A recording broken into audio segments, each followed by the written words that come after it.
are doing, because they just love our country. They love the people. They're doing the best they can in every way, in every aspect.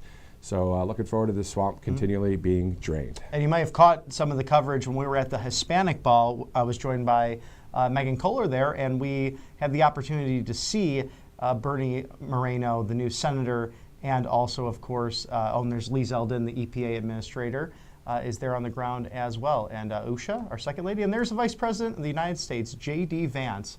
And we'll throw it to East Palestine to see if we can get some audio and visual.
Family.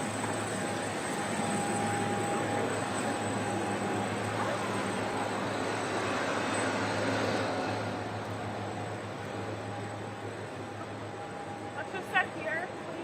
Yeah, right here. And then we can get the...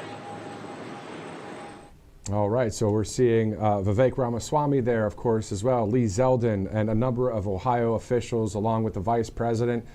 They're live, deplaning from Air Force Two, then going into those Suburbans, on his way then from the airport to East Palestine to check out where this happened 2 years ago. As you see some more people there. Let's go back there live as you can enjoy the coverage.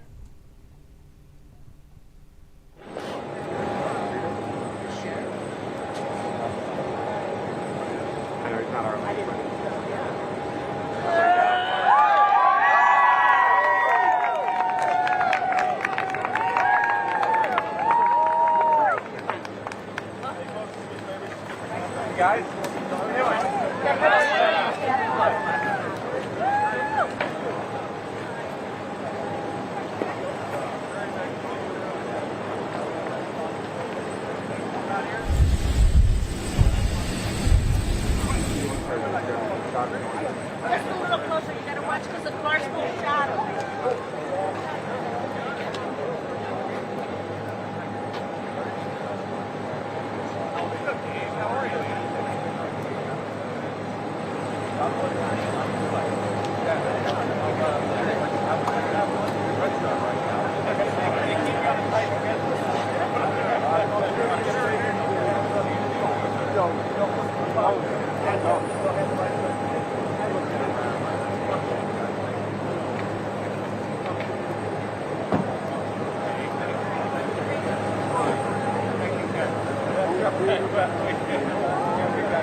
Copy that. Thank you very much.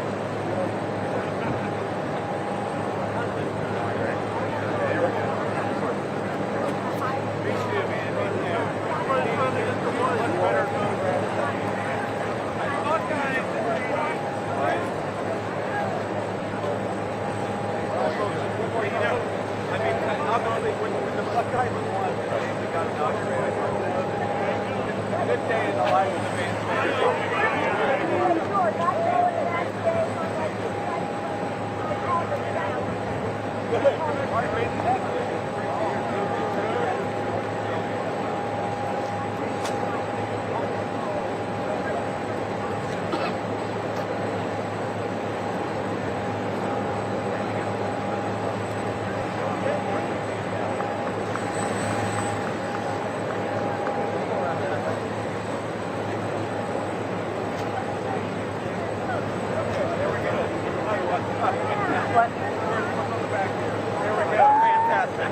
All right, press, let's go. All right, press. Let's run.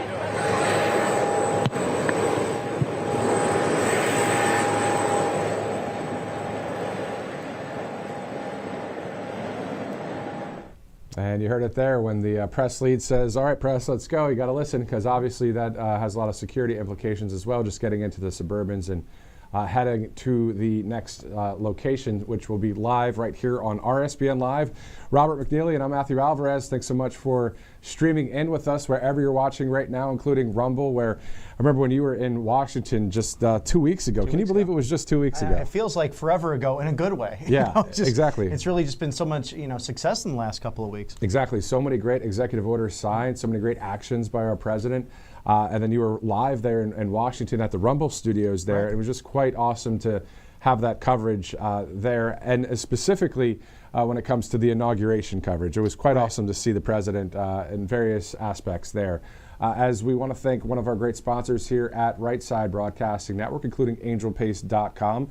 They're based in Spring, Texas. They hire military veterans. They have a great product, and Valentine's Day is around the corner. Yes, and good for guys and gals, because they have the Manly Men line that has a nice black bottle, so you can still grip that tackle box even though you're taking care of those dry hands. And Paxitani Phil yesterday, he saw a shadow, so 6 more weeks of winter usually means dry skin. So at angelpace.com, they will take care of that for you. This is non-GMO, no chemicals in their beautiful lotions. The fragrances, too, really quite nice. Their orange line, in fact, actually helps repel mosquitoes. And they know something about mosquitoes, being based in Spring, Texas, just outside of Houston, a very humid climate there. A Christian-based company, and they also hire veterans. So go to Angel Pace Miracle Cream. And I've tried the Miracle Cream here on the show, and you saw how shiny and instantly dry-free my hands were. They were nice and moisturized, and I was ready to get through the day with the help of Angel Paste. angelpace.com. 10% off using the RSBN promo code as well. Great sponsor here at the network. 11:42 as we get ready to see more of Vice President JD Vance there in East Palestine, Ohio. Tomorrow, great coverage as well on your way for the Israeli Prime Minister Benjamin Netanyahu being in D.C. to meet with President Trump. And of course, any other news that breaks throughout the week. You can count on us here at Right Side Broadcasting Network. There have been a lot of very tragic stories that have been happening with last Wednesday's plane crash and collision with the Black Hawk, and then the terrible incident with the Philadelphia plane crash on Friday night. Both of those accidents, we're hearing from the Secretary of the Department of Transportation, Sean Duffy, saying in the coming days he'll have an update on both of those aviation disasters. So we'll bring that to you as we get it as well. You can always follow us on Truth Social or X at RSBN Network, or RSB Network on X, and RSBN on Truth. And if you'd like to follow Robert or myself on Truth, we're on there as well. So thanks so much for streaming in as we get ready for the next live vantage point of the day. And speaking of the day, President Trump will be speaking with Justin Trudeau at 3 o'clock. So that breaking news that happened with Mexico, in the sense of the president of Mexico saying, okay, 10,000 soldiers from the Mexican military will be along the southern border to help stop the influx of the fentanyl coming across and the illegal aliens. Well, and then them working out a deal, hopefully, in the tariff situation. Hopefully that'll be the same thing that happens with Justin Trudeau. Right. I think that we now know that the presidential schedule for the day is empty at the moment, seemingly because President Trump's been on the phone with world leaders getting important things done. So today seems as if it's a national security, border security issue day. And we know as well up in upstate New York that along Niagara Falls, as you were speaking to Matthew, the difficulty sometimes of going over to the Canadian border, but vice versa, were much more gracious. And you have a situation there where fentanyl and problems have been happening with illegal migrants coming over the northern border as well. But some of those voices being silenced really in the last year because so much of the focus has been on the southern border. Yeah, exactly. And it's a great point. And that's exactly what the executive order kind of shed some light on, that it's not just the southern border we're dealing with here. It is the northern border as well. Specifically because the fact that there are Mexican drug cartels operating in Canada, that according to the EO. So definitely can confirm that here at the network. Also, if there is video that we have from the southern border of our military service members, the U.S. Marines and the Army there, we could possibly show you that video from just a few days ago, seeing a lot of things getting taken care of for our country.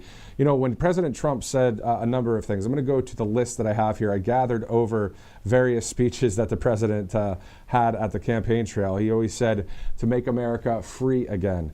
Make our military great again. Make America strong, safe, proud, healthy, wealthy, and great again. You know, we'd have him say that towards the end.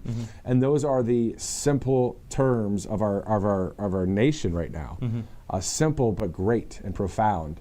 As we see, as soon as he signed that national declaration of an emergency along the southern border, sending more troops to the border. There are now 4,100 between the Army and also the Marines, and we're hearing that the National Guard is in support. And now some news out of Texas that the Texas National Guard is able to do make arrests for illegal immigrants as well. That news broke yesterday. So they're really trying to do everything they can to take care of this country. I mean, our military and especially state and local responders, no pun intended, but have been uncuffed to literally do their jobs, and thank God for that. And we saw, you know, even with the Pentagon numbers, the recruitment rate is up thanks to people like Secretary Pete Hegseth. We want a merit-based organization that is really a force ready to not only defend the homeland, but actually allow them to do their job. So, I mean, this is like night and day in the last couple of weeks. Exactly. So, you know, immigration, customs, enforcement, ICE, of course, getting uncuffed, as you said there, with the handcuffs, and just being able to go out and do their job, according to the border czar, Tom Homan. Of course, RSBN's Christina Loren was able to get that information straight up from a direct interview there on inauguration night. So great to see a lot of things, a lot of moving parts, as you guys can tell, as we are live, you know, constantly here at Right Side Broadcasting Network. So you can count on that live coverage with Right Side Broadcasting Network, as we will go back to Ohio shortly, as soon as there's a live feed there, to see the Vice President meet with we the people of Eastern Ohio. And we hope you have enjoyed really the last couple of weeks of coverage, you know, post the inauguration here at Right Side Live. It's really now that live desk for you to see everything President Trump, the 47th presidency, the 50th vice presidency with JD Vance, also the 119th Congress. So feel free to reach out to us as well if you have any story ideas, or if you'd like us to highlight things that are happening in your neck of the wood, especially if they have national implications, things like this that happened 2 years ago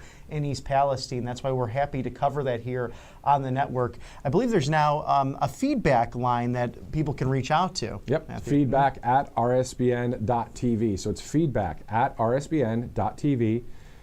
Share with us some thoughts. And also, if you have any story ideas, to your point, Robert, anything with when it comes to viewer advocacy in a way, too. Viewers are we the people, so we're all in this thing together. So thanks so much for streaming in as we cover, on top of all of the happenings in the Beltway of Washington, D.C., everything outside the Beltway, too, when it comes to various events, including Ohio today and other America First breaking news, news stories, all of the above here at RSBN Live. And also we talk about sports and Punxsutawney Phil as well. Right. You gotta love those American traditions. And right now we're on the cusp of that with Super Bowl 59 between the Eagles and the Chiefs. It should be a star-studded event. Yeah, it'll be a fun game to watch. And hopefully just a great game just to kick back, relax, and as our country is continuing to become safer and more wealthy again under the leadership, the common sense leadership of President Donald J. Trump. I was just thinking about the RNC over the summer in Milwaukee, Wisconsin, and it said, one of the banners up above at the arena said, "Make America Great Once Again." Mm-hmm. Usually it says, "Make America Great Again," but that one there, for some reason, said "Once Again." Mm-hmm. And we recall these moments. We don't forget about those great moments at the RNC. We do not forget about every rally and every person that we've interviewed here at the network, right? Mm-hmm. We don't forget about any of that stuff. This is all in context here. For this country and for the common sense reporting that you're going to see right here on RSBN Live. It's an exciting time to be in the new media. And speaking of that, if you're someone who is a social media contractor, influencer, whatever it might be to get your message out there, this White House has opened its doors. They had over 10,000 applications last week when that was announced by Press Secretary Caroline Leavitt, whitehouse.gov/new media. So we'll have new faces, new voices. We know that at the Pentagon, they actually gave the exit door to some establishment media who really would leak information. They would also be very unfair to our military forces in many ways, and now new people will be replacing them. So some like NPR, Politico, who are always traditionally at the Pentagon, they have to reapply. Yeah. So you have new voices there as well. I mean, at the end of the day, we the people, and myself and Robert, we want to trust media, right? We want to trust conservative media. We want to trust people that we have grown to know. And that's what's great about Right Side and also just conservative media as a whole. Because what you're hearing is and what you're seeing on the live reports and the live desk here are people that are not reading from a script or a teleprompter right now. This is straight up just the lens we're looking at, and we're just sharing with you what we see as we get it here live, and also just our hearts and our minds about the country and our love for it. At the end of the day, we want to see what happened at Madison Square Garden on the outside of the arena there. It said to dream big once again. Right. To dream big again, actually, it said.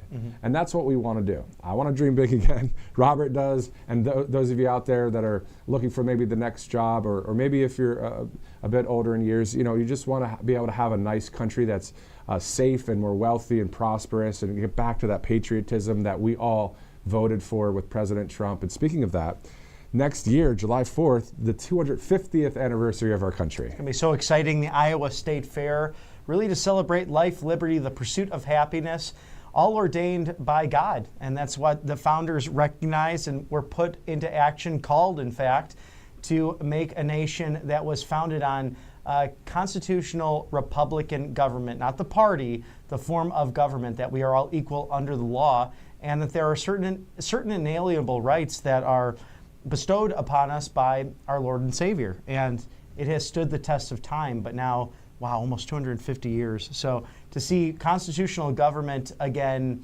restored and regained at the executive branch, at least, we'll see as it continues to go on. And the deep state has been put on notice, but of course challenges being presented once again. But there's a different theme this time around for, I think, President Trump, of not only a confidence, he had that the first time, but just the knowledge and the wherewithal to withstand everything he's put up with in his family. I mean, it's been extraordinary. It sure has. And so that awareness is peaking.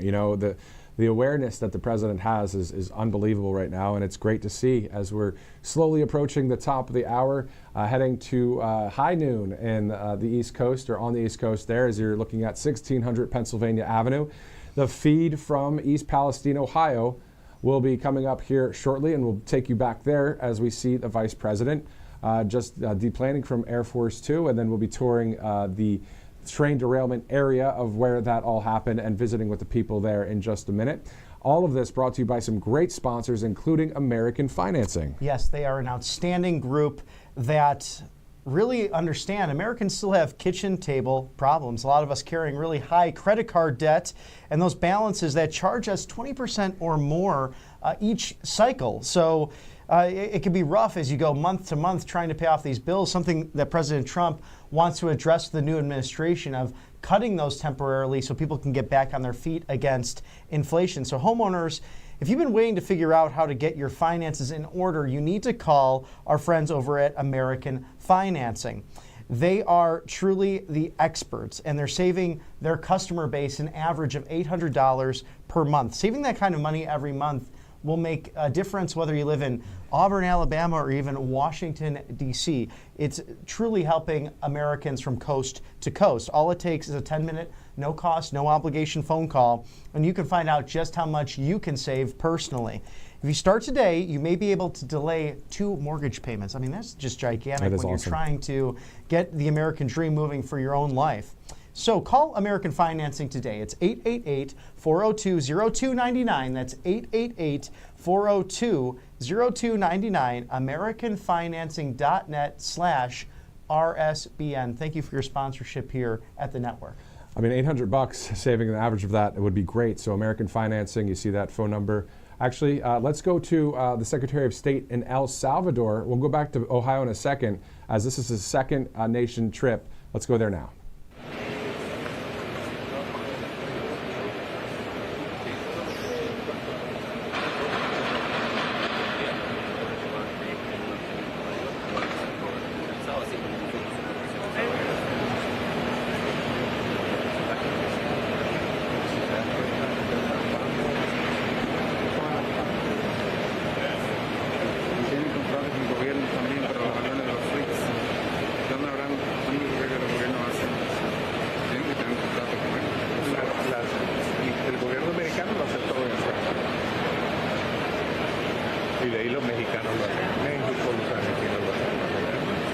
Commercially, we're the largest in the whole hemisphere. We have 1,500 employees in the U.S. We have 2 facilities, one in Jacksonville and one in Winston-Salem, which do the same kind of work. And then we have one in Querétaro, Mexico, that we don't own, but we manage. That's owned by Delta. So it's their company facility, and you operate. We operate. We have a long-term lease on it.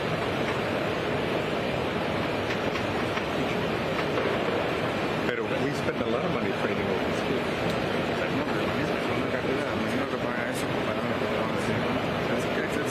It's the same goal we have domestically in the U.S. is to train people for skills like this that are good paying jobs. And then the important thing is that they receive their own license. Right.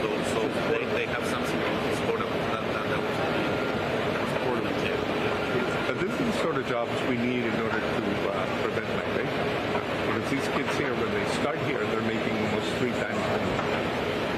And we train them throughout their career so that they can keep on progressing and increasing their income. Yeah, and then you have a career, just like a mechanic, then supervisor, manager, and then you can go planning, politician. So you have different options. It's not like you are going to be a mechanic. Different options, even in engineering. That's how you build a middle class. Yeah. We've been at it for a while. From hell or high water, even during the governments of the FMLN, which wanted to destroy us, we kept on investing in growth. What about during the pandemic? We were able to stay open. President Bukele had a very good view, and he understood that if we shut down, these customers would never come back. So he left us open, and we took huge efforts on the protocol.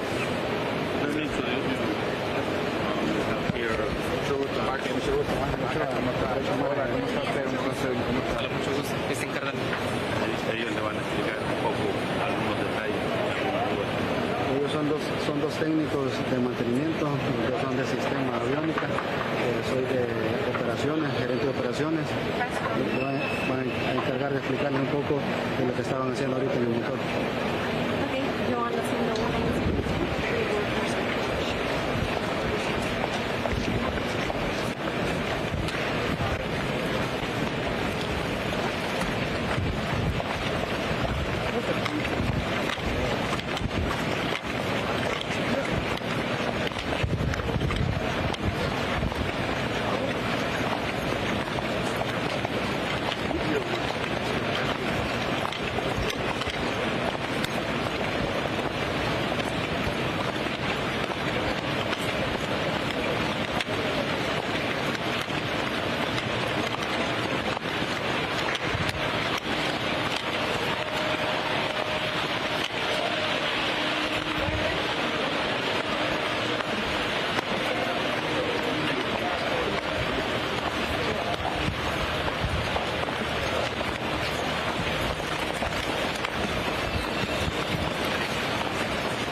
And you're looking at a live shot of the White House there, 1600 Pennsylvania Avenue. Of course, we know Secretary of State Marco Rubio in El Salvador right now on his continued trip focused on building diplomatic relations with Central and South America. And we now know that Panama will no longer renew contracts with China in regards to trade along the Panama Canal. So a very successful trip thus far, as President Trump has been on the phone with Mexican President discussing that she will now send 10,000 Mexican troops to the border. An exciting thing, as the tariffs will now be put on hold over the next month or so as they discuss further about security on the border. And he has a phone call later today with Prime Minister Trudeau of Canada regarding trade and also the migrants issues there. We do know that drugs have gone there as well, but we'll go to a quick commercial break and stick with us right here at Right Side Broadcasting Live. Be back with you in a moment. Hey y'all, it's Silk from the Diamond and Silk Chit Chat Live Show. Look, don't forget to check me out right here on RSBN Network. Be sure to watch the show on Right Side Broadcasting Network, and I want you to support Right Side Broadcasting Network. Yes, it's imperative that you do so, okay? I look to see y'all soon. Bye-bye. I'm excited to announce that we're having our first ever mega sale on overstock clearance and brand new products. For example, save over 50% on this season's flannel sheets. Queen size only $59.98. Kings only $69.98. They sell out fast every year, so order now. Save 20% on our brand new My Crosses. They're designed in the likeness of the one I've worn every day for over 20 years. They come in men's and women's, and they're made right here in the USA. Get our 2025 six-piece My Towel sets for only $29.98. Our initial quantities are extremely low, so get them now before they go. And our best-selling standard My Pillows, just $14.98. So go to mypillow.com or call the number on your screen. Use this promo code to take advantage of our first ever mega sale. But wait, remember that $75 free shipping rule? Well, that ship is sailed, because right now, every order ships absolutely free. Welcome to Right Side Broadcasting Network, your trusted conservative news outlet. At RSBN, we deliver the truth when the mainstream media falls short. Since 2015, we've proudly broadcasted every single one of President Trump's iconic MAGA rallies, bringing you the excitement and energy live before anyone else. By watching RSBN, you get an unfiltered front row view of the action on the ground. We interview the crowds to give a voice to millions of Americans just like you. We show you President Trump's speeches in their entirety, free from interruptions and censorship. We cover the stories that matter to you with the integrity and passion you deserve. Thank you for choosing RSBN as your home for America First News. Together, we stand strong, united, and informed. So join us and be part of the right side of history. Good afternoon from the East Coast, of course, just after noon, but if you're on the West Coast, it's 9 o'clock in the morning. Good morning to you. I'm Robert McNeely with Matthew Alvarez here at Right Side Broadcasting Network Live. We are live. It's RSBN Live right now as we get ready to go back to Ohio for the Vice President JD Vance as he's touring that area. Again, this is exactly 2 years to the date when this East Palestine train derailment happened. Can you believe it's been 2 years, Robert?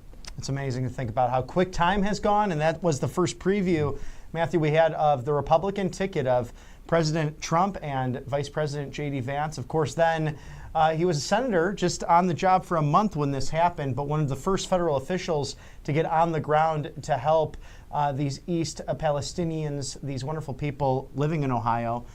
It's so sad what's happened there, just with the carcinogens and the things that, the chloride that was literally burned into the atmosphere. No one should have to go through this because of gross mismanagement by our federal government. Exactly. 38 rail cars were up in smoke, of course, and then over the course of 2 days, it was a controlled burn with the hydrogen chloride just going up to the air. We'll show you that photo in just a minute, but also American Financing, an awesome sponsor at the network. when you have great patriots that are like American financing, it's always great. It's with ease that we'll talk about them too, because this is a great product as well. All about refinancing and loans. You don't want to work with some woke corporation. It's better to be with people like American Financing that can save you upwards of $800 a month.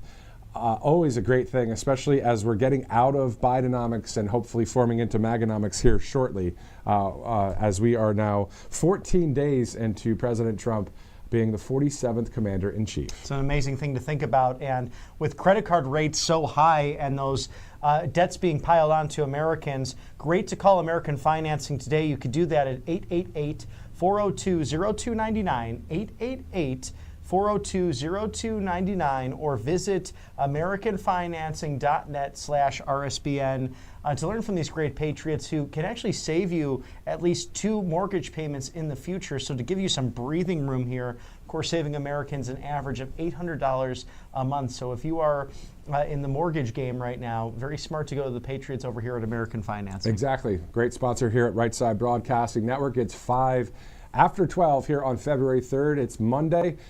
Thanks so much for joining us right now. This is the scene from 2 years ago, the morning after the 8:55 p.m. Eastern time, when the trains were derailed there, the 38 cars on February 3rd. So we're approaching exactly 2 years tonight from that terrible incident there. And one of the top stories we're seeing today, of course, is the Vice President JD Vance, who, if you joined us at the top of our coverage a couple hours ago, you saw him deplaning from Air Force 2. A lot of people, Bobby, it was great to see just cheering for the Vice President as well. Oh, yes, and exciting to see him greeted by Governor DeWine and Senators Marino and Husted, who took JD Vance's role in the U.S. Senate, of course, appointed by Governor Mike DeWine there. Also, Vivek Ramaswamy coming by to say hello, and Second Lady Usha Vance is joining her husband, the Vice President, on the ground, a homecoming of sorts, being that they are from the Buckeye State of Ohio. So I'm sure a lot of assessment with the local and state authorities on the ground to see how they can continue to protect those damaged by this terrible event 2 years ago. Exactly. All right, let's look at a few other headlines as we await the Vice President, JD Vance. Of course, that is one of the top headlines right there of today. The other one is the fact that the tariffs with Mexico, they might be working out a deal. Our President, Donald Trump, and the President of Mexico, she is ordering 10,000 Mexican troops to the southern border to stop the influx of fentanyl and illegal aliens coming into the country. And then they'll be discussing they already have a pause of tariffs happening for at least a month as the president looks to see how that goes. And then a 3 o'clock phone call with the outgoing Prime Minister Justin Trudeau of Canada. So hopefully there'll be a similar situation happening along the northern border, because we know, according to the executive order, that there are a number of Mexican drug cartels, not specifically only in Mexico, but also, can you believe it, in Canada, right?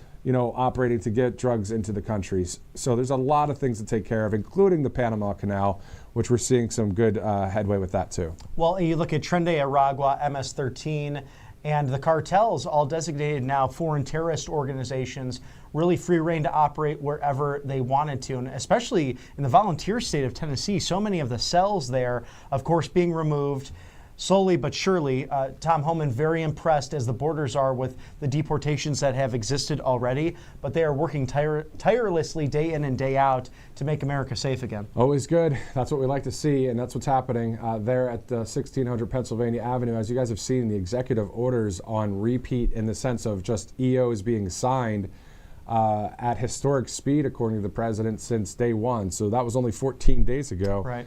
And here we are into the third week of the presidency, and we're seeing a lot of news happen, including the Mexico and Canada situation with the tariffs. We're seeing how that goes. Panama's President, Jose Raul Molino, on the heels of the trip yesterday for the Secretary of State, announced his country will formally end a development agreement with China that had sparked concerns in Washington over Beijing's growing influence on the Panama Canal. So we're seeing great things happen there. The Secretary of State, as we just saw in El Salvador, I mean, we're seeing a domestic and foreign policy at historic speed as well. Right, it really is, and it's incredible how Marco Rubio, the secretary, is bilingual as well. So I think that definitely helps with Central American and South American partnerships. And we know El Salvador, what a country that's changed. There's a terrible civil war that took place from 1980 to 1992, and it was once the worst place on the hemisphere to actually go to. It was the most criminal gangs, the most violence, and now that has changed a lot. Part of that was because terrible prisons were emptied and, of course, made their way up to other nations in Central America and through to the United States. But their new leadership, almost a MAGA revolution happening in El Salvador, their leadership really saying that we've turned to God to bring this nation back on its feet. And now you're seeing many Salvadorans who have come to the United States who might have dual citizenship actually going back to try to start businesses there to liberate the poverty that's happened there. So, there's hope for the region as well. And it makes sense because we want the Americas to be safe, to be prosperous, and have free and fair trade. And when you look along these borders that are very close to each other, some are very free nations, others communist dictatorships. So, and we know the influence of China in the region. Yeah, exactly. A big influence of China, especially on the Panama Canal, but not so much anymore after yesterday's great trip by the Secretary of State, Marco Rubio.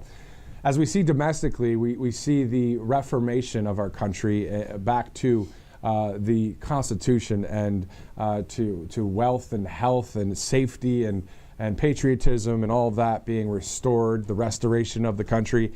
And in some ways, an American Revolution 2.0. Now, follow me on that. Obviously, with no blood shed. I mean, it's a very a vote that we have, and that's great to see. As we have a revolution here in this country that wasn't obviously the 1776 one, but in a way, it was similar because of the way our country was going. We pulled it back through voting and our voice, and thank God for His grace and having a leader like President Trump. So. We're seeing some great things in our nation, and we look forward to covering it here at Right Side.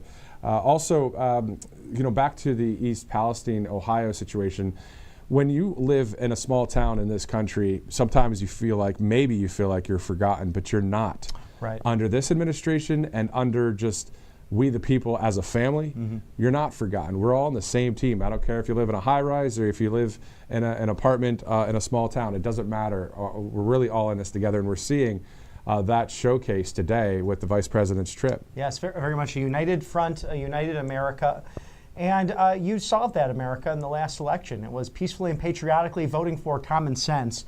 And that's what's beautiful about our country. That's what our founders envisioned, was you saw something going down the wrong path and you changed that at the ballot box. And it's really a profound thing to reflect upon, because I don't think we realize sometimes the catastrophe this could have been, as we saw things were not going the right direction. And I look back on some of the literature. I actually tossed a little bit of it out, just cleaning up over the weekend, and you see how negative the other campaign was and how out of touch it was with the American people.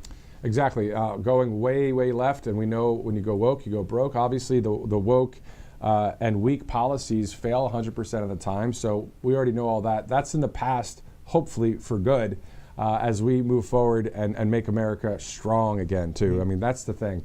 Common sense and strength and freedom, all the pillars of our Constitution and of what President Trump and the team are working on. So we're glad to bring you as much coverage as we can, including America First News and any breaking news that we get that have any national significance as well.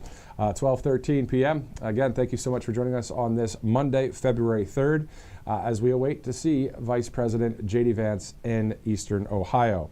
One of the other stories we're following is just yesterday, more regional, in Los Angeles.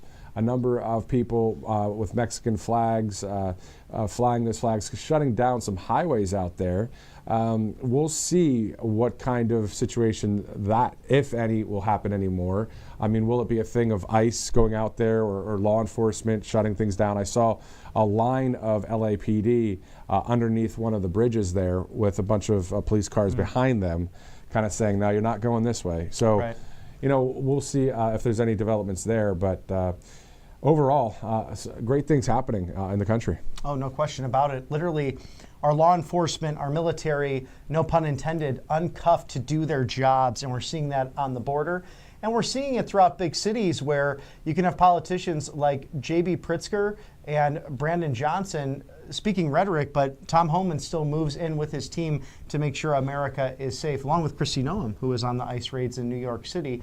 But we're going to head back now to El Salvador to see Secretary of State Marco Rubio. Actually, we will not be doing that at the moment. You still see the shot there of 1600 Pennsylvania Avenue, where President Trump speaking on the phone to the Mexican president this morning, and later on today, Prime Minister Justin Trudeau to speak on the migrant situation from the northern border. Exactly. And a lot of live feeds coming here to the network, of course. So as we get directives, we go. And sometimes the feeds are going somewhere else, so we have to get all of our bearings together to get to the next one. So, but that's part of the live television aspect of it, constant live, and also really no script. This is more about covering live events that are happening, along with, of course, analysis and commentary. And it's great to bring on various interviews, as you saw yesterday. Carla Sands and Bruce Lavelle and Kevin Sorbo, the actor, was with us a few weeks back. And Senator Tommy Tuberville out of Alabama, the Representative Eli Crane, and Representative John McGuire out of Virginia. So it's great to have people join us here at the network as we cover various stories, all brought to you by various great sponsors, including the one, the only, MyPillow.com. MyPillow.com. More than 2,000 products right there at that website. And you got a mega sale going on right now. My Cross, save 30% on that. The exact replica of what the great Mike Lindell wears every day. My towels, of course, at $29.98. Or how about those flannel sheets for $44.98? I might be getting some of those because you know me, I go to all our sponsors, and once there's a sale, I jump in on that. You can call 800-836-7566 or go to mypillow.com/RSBN. And guess what that promo code is? RSBN. It is. So easy to remember.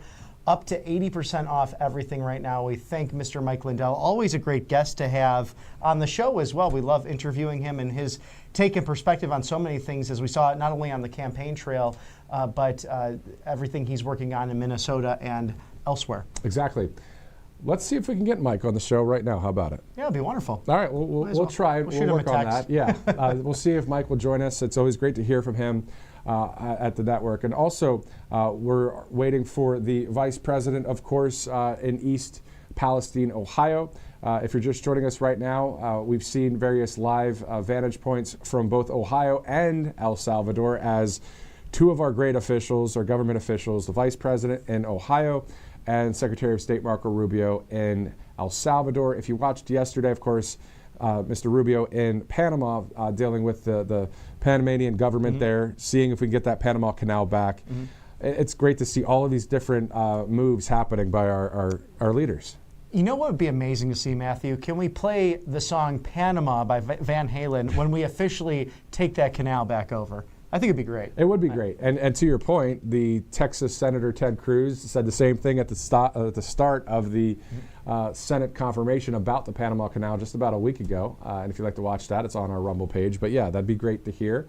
And also yesterday was kind of funny. For those of you watching, I talked about Air Force One taking off from Florida, but it was on the tarmac. It was a beautiful kind of twilight moment, dusk actually.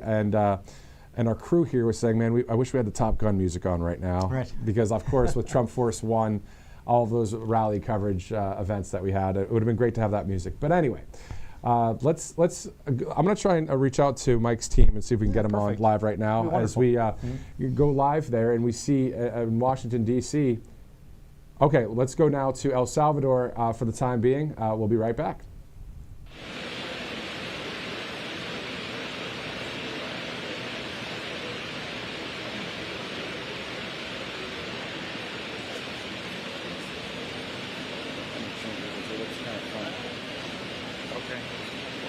I'll do it in English and in Spanish. First of all, it's great to visit here. This is, 25% of our capacity to fix airplanes in the Western Hemisphere. You're standing in the place that does it. And And this is the kind of development that you need, not just to prevent migration, but to build a middle class in countries around the world, all driven by the private sector. It's one of the reasons why I wanted to come here, a very friendly investment climate. President Bukele, who I've known for a long time, has done an excellent job of providing security and stability. This would not be possible without that. And has invited not just the existence of these companies, which have been here for a long time, but its growth, its expansion. And if you look at the jobs, these are the kinds of jobs we want to be creating in the United States as well. These are great, good-paying jobs, skills, and it's the kind of thing that you hope to see more of, but all over the hemisphere. So it's a great, impressive place to visit. Es impresionante estar aquí hoy. Este es un sitio que 25% de la capacidad de arreglo de aviones existe aquí en el hemisferio. Y si uno ve los trabajos que existen aquí, que son trabajos, que estos son el tipo de trabajo y el tipo de industria que crea una clase media en un país. Y por eso queríamos venir. Sobre todos los otros temas que trabajamos, el presidente Bukele y su gobierno ha creado un clima de seguridad y un clima de estabilidad que ha no solamente permitido, sino ha invitado a la inversión privada, que ha hecho posible no solamente que esta compañía sobreviva años donde era más difícil, pero ha expandido y tiene planes de seguir expandiendo. Y eso es el tipo de cosas que ayuda a crear estabilidad, no simplemente prevenir la inmigración masiva e ilegal que le hace daño a un país, sino también ayuda a un país prosperar y mantener a sus jóvenes, ¿no? Como hemos visto aquí en el día de hoy. I'll take a couple of questions because we're off schedule already. But. Tell us what USAID, what's happening at USAID and how the domestic frustration. Well, look, I mean, my frustration with USAID goes back to my time in Congress. It's a completely unresponsive agency. It's supposed to respond to policy directives of the State Department, and it refuses to do so.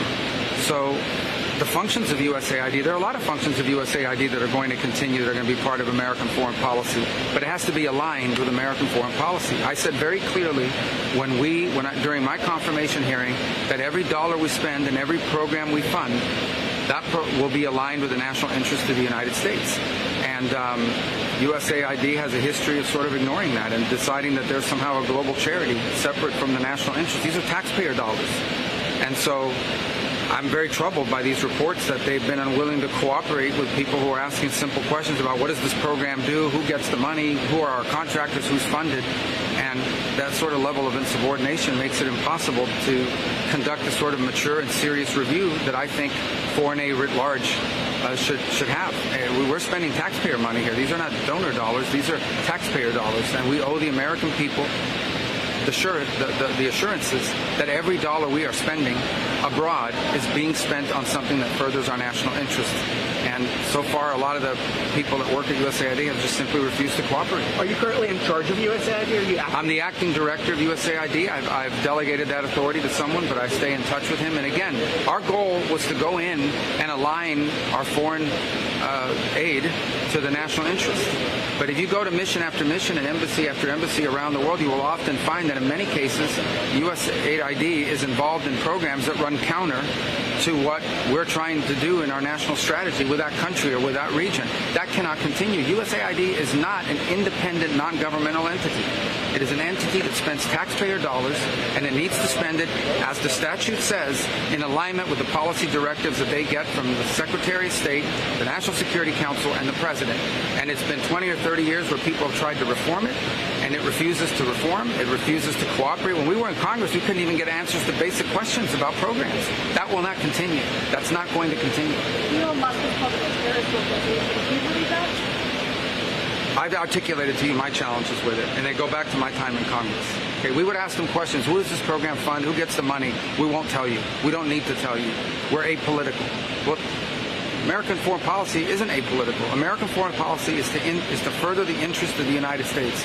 If someone wants to spend apolitical dollars, they should spend private dollars, go start a charity, and you can fund anyone you want. But if you're going to spend taxpayer money, then you need to spend it in furtherance of the national interest of the United States. That's exactly what I said at my confirmation hearing. And this is not my frustration. This frustration has existed now for almost a quarter century in multiple administrations that have gone through this challenge. It's going to stop and it's going to end. Can you tell us a little bit about the canal conversation you had with the Panamanian president yesterday? Well, we had a frank conversation. Right. What I expressed to President Molino, look, he's a friend of America. He is. He's a friend of America. Panama is a strong partner and ally of the United States. as the president has articulated, when we turned over the canal, we turned it over to Panama. We didn't turn it over to China. So you get there, and the Chinese control both entries to the port. Both entries to the port. We have a treaty obligation to protect the canal if it comes under attack, but our Navy is paying fees to go through there. So I express frustration about those things, and again, I understand that it's a delicate issue in Panama. We don't want to have a hostile or negative relationship with Panama. I don't believe we do. But we had a frank and respectful conversation, and I hope it'll yield fruits and results in the days to come. But are you pleased or at least encouraged with his response about looking into this and especially? Well, he's made some announcements about the Belt and Road Initiative, which is good. I mean, they're the first country in Western and Latin America to end their relationship with Belt and Road. We do a lot of other things with Panama that go beyond just the canal. I mean, they've been a great partner on the slowing down the rate of migration on the Darien and coming across the Darien Gap and the like. So I think it was a good visit. Obviously, there's still more work to be done there, but I think it was a very good visit, and it was a worthwhile visit and a very respectful, and it was one that I think is going to achieve potentially really good things that assuage concerns we have. But time will tell. We'll see. But I felt good about it. What's your role on Mexico? Deal Mexico to pause? If you talk about well, they're going to send 10,000. Yeah, they're going to send 10,000 border agents. The president's expressed his frustration with the flow of fentanyl and illegal migration. So that's a good step. So the president, I think, has extended it by another month. And I wasn't on the call, but my understanding it was a good call with President Sheinbaum. And we want to have a good partnership with Mexico. They'll always be our neighbor, and so it's a country that we do a lot of things with, but we have legitimate concerns about not just the existing, but the rapidly growing presence of dangerous cartels, who in some cases operate as governments in parts of Mexico. It's a huge challenge to the sovereignty of the Mexican state. And so we seek to be good partners in that regard. I think deploying 10,000 National Guardsmen on the Mexican side from Mexican National Guardsmen is a very good sign. I'm not sure it resolves all the issues that were raised, because beyond that there's some trade imbalance issues the president wants to address. But obviously you saw the result of that. Will you travel to Mexico? Will I travel to Mexico? I'm sure I will, but we're not planning to as part of this trip. Obviously, things can change on any moment, but right now I've been in touch with their foreign minister. We have started a pretty good relationship, and I'm sure we'll be talking or seeing them very soon, but it won't be, as of this moment, there's no plans for this trip. And I know some of you that are traveling with us want to know the answer, but we don't have any plans at this moment. Secretary, a lot of the money that USAID spends that's criticized as being charitable, I think you used that word, or welfare for poor countries.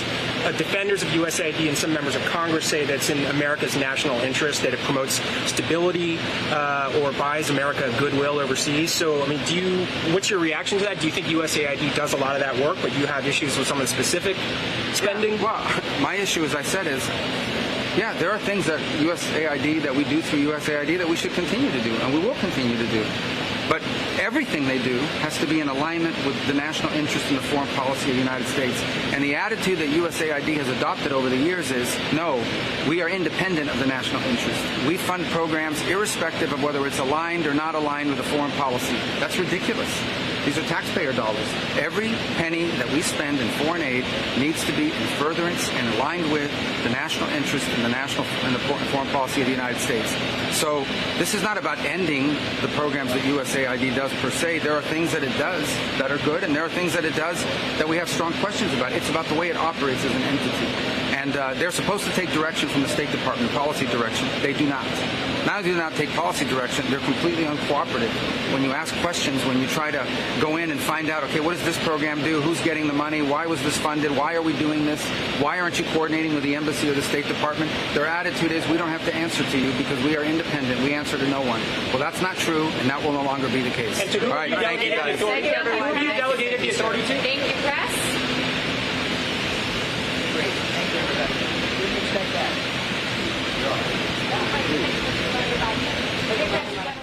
All right, so some news there with USAID, the U.S. Agency for International Development. We're also seeing reports that now Secretary of State Marco Rubio is appointed by President Trump as the acting director for USAID. Specifically right this second, though, if you actually try and go to the website, usaid.gov, President Trump shut that thing down, and but they're going to continue with it under new leadership, namely the Secretary of State right there. Yes, it's within his purview, and Secretary Rubio being very clear that if this does not advance the interests of the United States, then it's not worth doing through the State Department. He made that very clear with the bureaucrats there on his first day at the job in D.C., just saying simply, there was a mandate given by the American people through President Trump's election, and we will put America first. And if you're not okay with that, then there's the door. You know, it's very simple. This will always advance American principles and American interests first and foremost, as the Department of State was first instituted to do that. It's a peaceful agency in order to protect American interests abroad. So it's a very clear picture that Secretary Rubio is painting, and quite a success thus far in Panama and El Salvador. Yeah, I mean, it's great to see happening both internationally and domestically when it comes to foreign policy and, of course, domestic situations here in the States, as it's the bottom of the hour right now, 12:30. Here on RSBN Live, I'm Matthew Alvarez alongside Robert McNeely. Of course, you saw Robert out there at the inauguration and all those campaign trail stops with a number of our great hosts here at the network. And again, you traveled probably 1,000,000 miles, it seemed like, out there. But good to have you back and here in Auburn. Let's go to a number of our sponsors right now, including Colonial Metals Group. All you have to do is go to freegoldguide.com, freegoldguide.com, and you'll get this free info kit all about tax-sheltered IRA, 401k, backed in gold and silver. Yes, something so smart to do to hedge your bet against inflation. You can shield your savings now. If you scan that QR code, no obligation, you get the free gold and silver guide. And whether it's properties or assets, a 401k or IRA, never hurts to have the gold, silver, and precious metals that have stood the test of time. And these great patriots here at Colonial Metals Group, they won't harass you at all, too. I mean, everyone is in the business to make ends meet, and hopefully we can now with this new golden era, but at the same time, they will not berate you as you're looking. So a great group of people to go to make sure that this might be a good plan for you and your family. And I can tell you right now, it would not hurt by any means to have the assets backed up by gold, silver, precious metals. So you can get that ball rolling by going to freegoldguide.com/RSBN right here on the network as it's 12:31. Again, Secretary of State Marco Rubio is now the acting director of USAID, the U.S. Agency for International Development. Obviously, there was spending going on there and money being put to certain things that nobody really was knowing what was happening. Right. So now that's getting taken care of there. Again, if you go to usaid.gov, it doesn't come up anymore. As it's now under new leadership, and then I'm sure the website will be back up and running shortly. Right. Just again, all this foreign policy even getting cleaned up. All for what, though?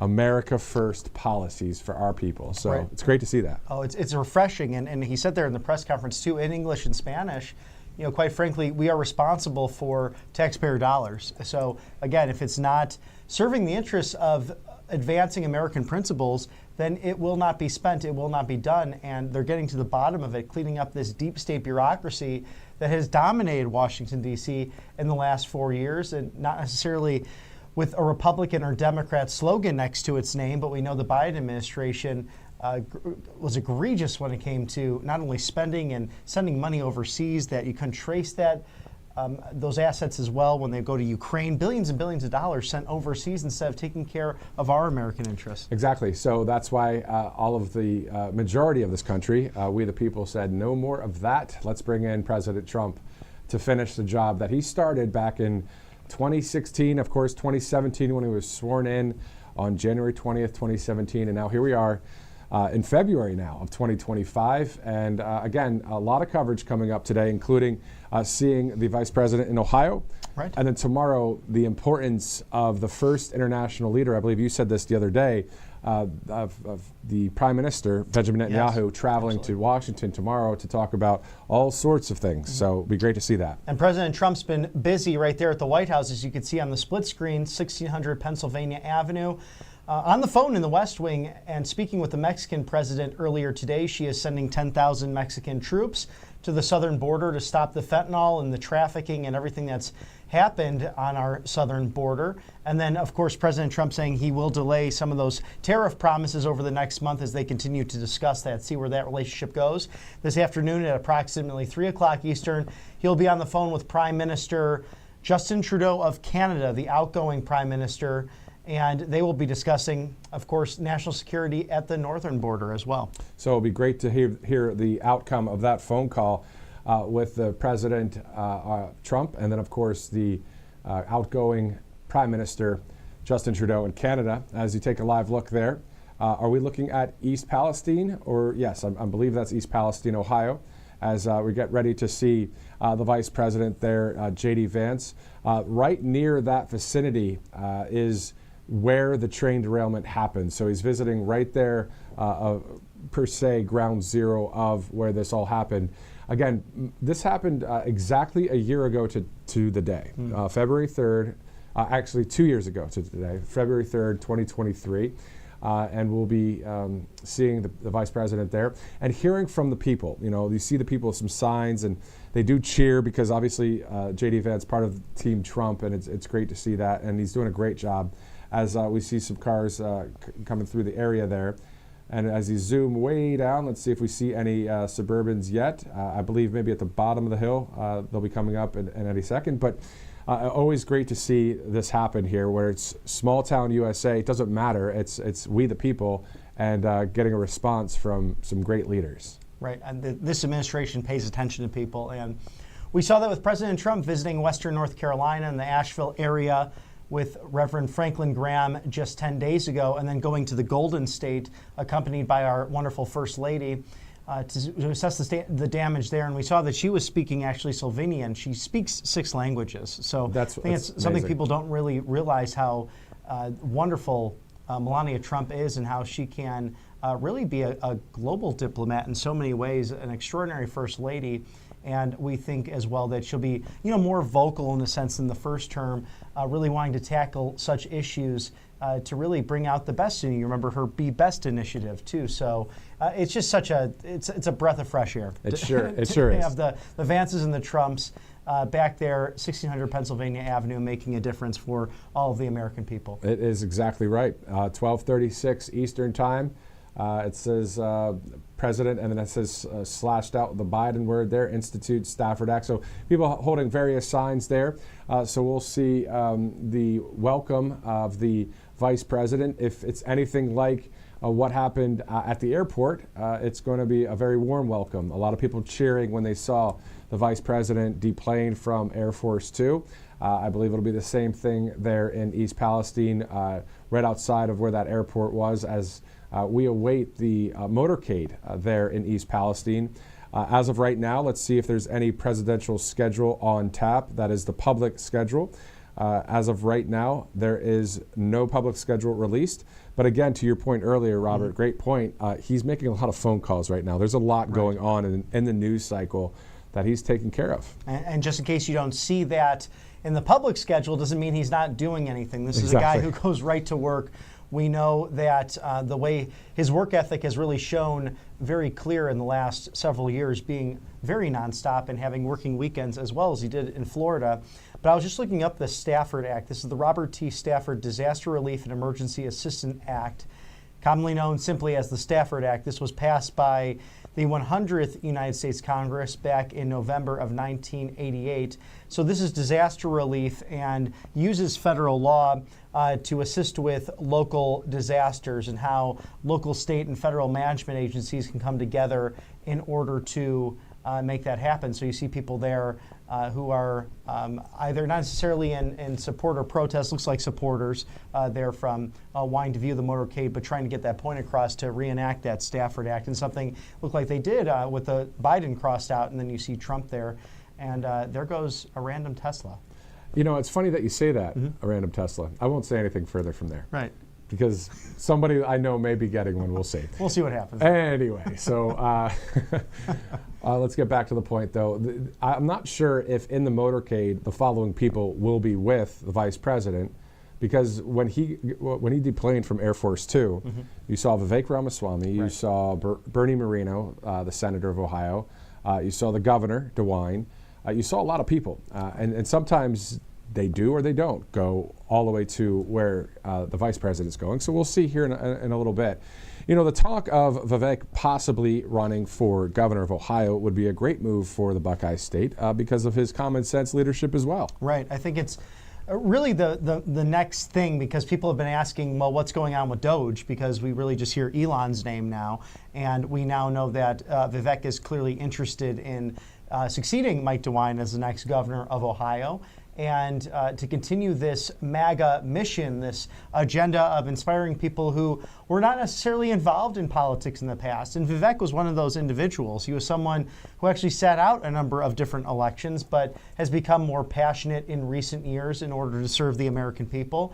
And a lot of it's had to do with the populist success of President Trump. So many people who doubted him as he came down that golden escalator in Trump Tower, saying that we need to solve our immigration problem. We need to start putting American families first. And you see that in the policies, the 20 that were enacted over the course of the Republican National Convention, those 20 promises, that really I see as a second wave from the executive branch of what Newt Gingrich had done 30 years prior with the contract with America. So a legislative promise of principles to make America strong, safe, and healthy again. Now you're seeing that with President Trump as he has returned to office in D.C. Exactly, right there at the White House. Also in East Palestine with the Vice President JD Vance, we're seeing reports from the Associated Press that a lawsuit alleging for the first time that people died because of the disastrous 2023 East Palestine train derailment has been filed ahead of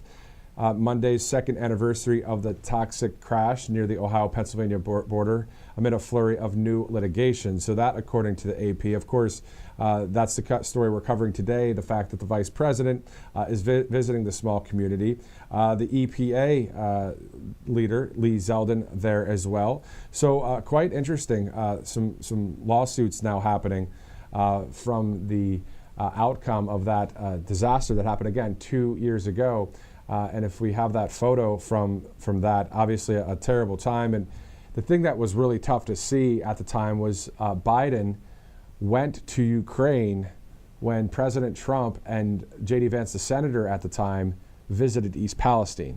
And that's why I asked the Senator Vance when I was there, and this would be a third time we play the video. I think we can do it again because it's a 17-second soundbite, but I did ask him about that, and then the Senator Vance, shared his comments about something like that happening. The fact that Biden was in Ukraine while this was happening in East Palestine, Ohio. So we're seeing now 2 years later the vice president visiting there. So, Director, do we have that soundbite? Okay, let's go to that soundbite from a couple of years ago. And Biden being in Ukraine, that kind of thing. Well, yeah, look, it sends a terrible signal when the president can go to Ukraine, but he can't come to his own country's communities that are suffering. I think what President Trump did today was draw attention to East Palestine in a way that makes it harder for people to forget the residents here. That's the most important thing. We cannot leave this community behind, and we can't forget them.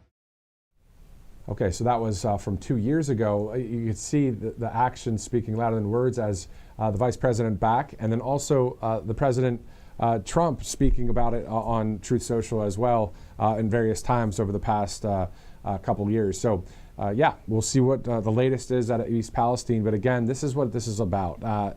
With some of the mainstream networks, they don't cover stories like this too closely. They'll say, oh yeah, the vice president visited East Palestine, this happened, blah, blah, blah, and move on. And that's the difference about conservative media, as we covered in full the Western North Carolina trip for President Trump from the Hurricane Helene, to keep that in the news cycle because people were affected and people needed help. Right. Same thing with Los Angeles for the Southern California wildfires. Same thing with today's coverage. We're not moving on to some other person talking about some false narrative agenda.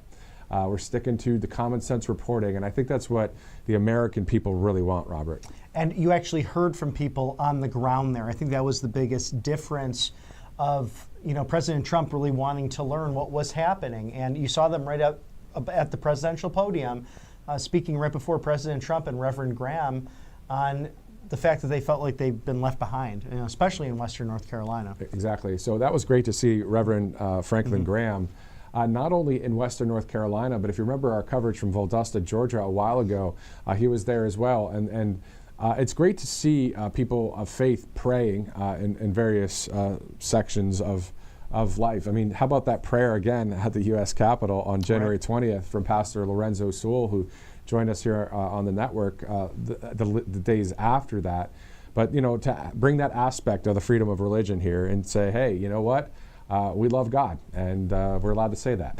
Yeah, it's really a special time. And think about the various denominations, and it was a faith-filled event under that beautiful rotunda that hasn't been done, in 40 years. So President Reagan taking his second inaugural oath under that dome as well, really a golden dome in so many ways. And then the beautiful music of Christopher Macchio and Carrie Underwood really highlighting a special day in American history. And to actually get to see the Marine chopper that took the Bidens away, I was happily waving as they were taking off from Washington, D.C., a new era. Yeah, quite the photo yesterday on Truth Social from Charlie Kirk saying that this should be in the Smithsonian because it showed the U.S., the Marine One in the back in the area there, and President Trump with the First Lady and JD with his wife waving, all of them with their right hands just waving. It was just this epic shot.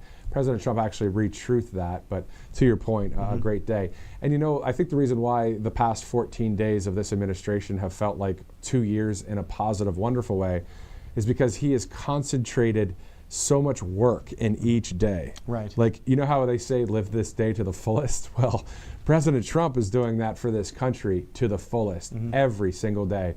As we see there in East Palestine, Ohio, I believe the vice president, we'll see him in a second, maybe getting out of that vehicle right behind the several security and officials there. So as soon as we see the vice president, we'll go there live in its entirety as it is 12:45. Again, those of you watching right now, thank you for streaming this. Go ahead and share this with your friends and family. This is RSBN Live. We cover live events throughout, and we also have some shows coming up too. So more announcements to come as we cover America First breaking news as well. Right. We are a live desk here, and you might have known us over the last decade really covering the Trump rallies unlike anyone else, getting in the nitty-gritty and talking to you, the American people, about what inspired you to get on that Trump train. And there we see Governor Mike DeWine along with the United States Senators John Husted and Bernie Moreno. So newer senators as well. Bernie elected last cycle, but also John Husted, the former lieutenant governor, now in the Senate seat vacated by Vice President Vance. So some new leadership in the great Buckeye state of Ohio. Yeah, it is a great state. I've once lived in Columbus, Ohio, and I know all about OH, and then the crowd goes IO. So that's a big thing, of course, in Ohio for the Buckeye football team, basketball, hockey, and all that. As we're seeing two live vantage points right now. So why don't we do this? Let's just take you there live, and if we don't see the vice president, it'll come back to us, but let's go there live to East Palestine, Ohio.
All right, so we're about 10 minutes to 1 o'clock. The Vice President in one of those vehicles, most likely the one to the left there, as we await his exit from the SUV and the motorcade as the area is getting secured, of course. And we'll see if he has any comments for the press. Also, to see if he's going to visit. Of course, he's going to visit with people there. Right. He already said hi to a number of them. So we'll just kind of roll with it here and bring you this live coverage as we get it. Yes, and that's, we saw a sign there too, someone asking to reinstitute the Stafford Disaster Relief and Emergency Assistance Act, simply known as the Stafford Act, and that was passed by the 100th Congress back in 1988 in November of that year. So we'll see, maybe that will be something discussed today with local officials on the ground. You have both U.S. senators, also Governor Mike DeWine, and several other officials. We also did see Vivek Ramaswamy greet Vice President JD Vance as he made his way off of Air Force Two with his lovely wife, Usha. She is also in attendance, our wonderful second lady. And that's awesome. It's awesome to see that here in East Palestine. It's great to see that we have our leaders reaching out and helping out with the American people, with all of us. When there's a time of need in a situation like this, where 2 years ago to the day there was a train derailment with the hydrogen chloride after the controlled burn for 2 days, and all these terrible things that happened there, really polluting badly with the hazmat or the materials, the hazardous materials there. It's great to see that the Vice President is checking up on the situation there. And I did speak to one of the residents earlier today, and she said, hey, I'm glad that he's showing up. She was saying, I guess from the Biden administration, there was payouts that were happening. She was saying she wanted those to be a little bit quicker. But I'm sure the Vice President is on top of all of that, he and his staff and the local officials. Let's go there live as they're getting ready to see the Vice President right now in East Palestine, Ohio.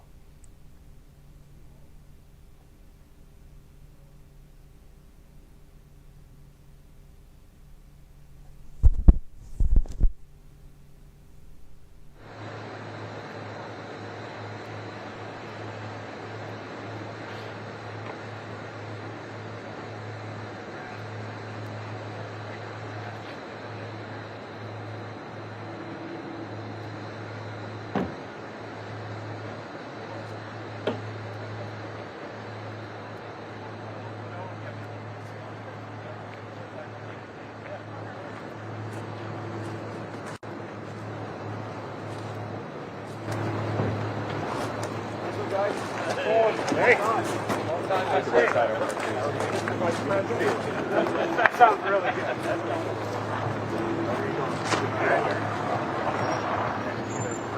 Man, it's a pleasure to meet you. Yeah, I brought you to this. Good. It's a big change. That's Alice up there, yeah. My wife's dying. Oh, really? Well, yeah. No, she's around. Okay. Dying. Okay. Yes, your fire station. No, absolutely. Bring them in. Dog friendly. Okay, awesome. So what's new, guys? How are we doing? We're getting there. Big slow. Yeah, how are they pulled out? That was between Alan Stahl switched over. Because Alan was the one who made the decision, right? Yeah, I always, it was kind of like fair dealing. Yeah.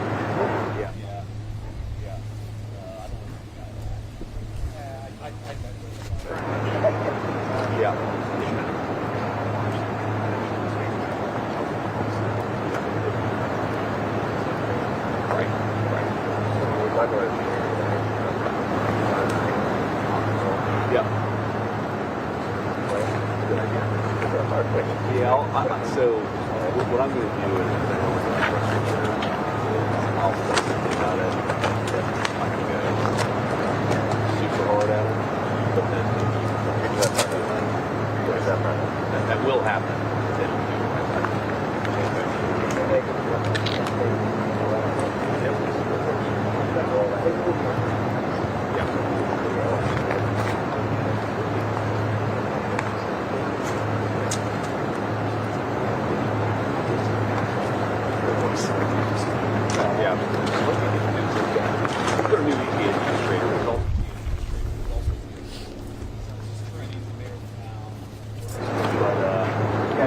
He's one of the good ones.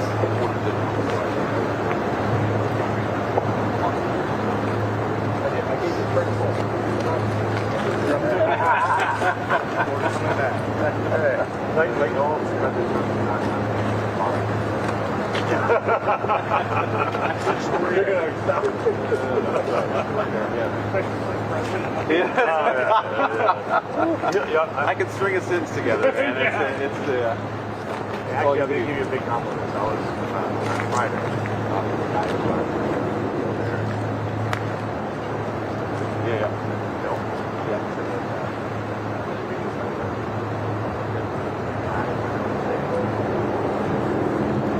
Because you asked about his family. I mean, he was like, that guy's depressing. The barrier of basic social skills and being able to speak in complete sentences. Yeah. And I'm the best VP in the last 4 years. Right? Well, tell me about what's going on. It looks good. I mean, it's noticeably different from last time I was here. A lot of things changed. Definite progression. They're finishing up some small areas. Back up there.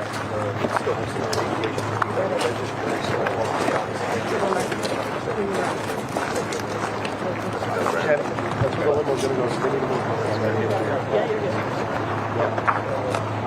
As you come in, we have the big boss man down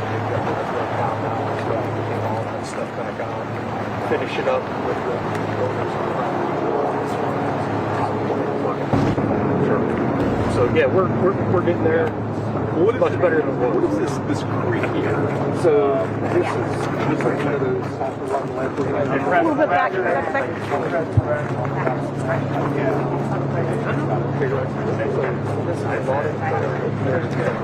Hey guys, I need everyone to start moving this way, please. Thank you. Thank you. Pass the car, please. Thank you.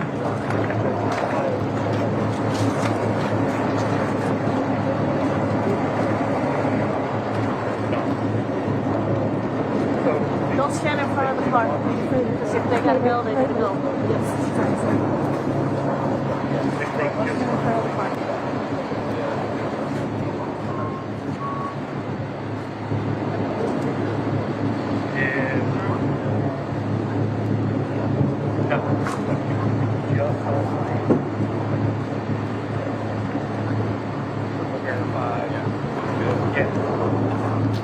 All right, press, we're going. Let's go.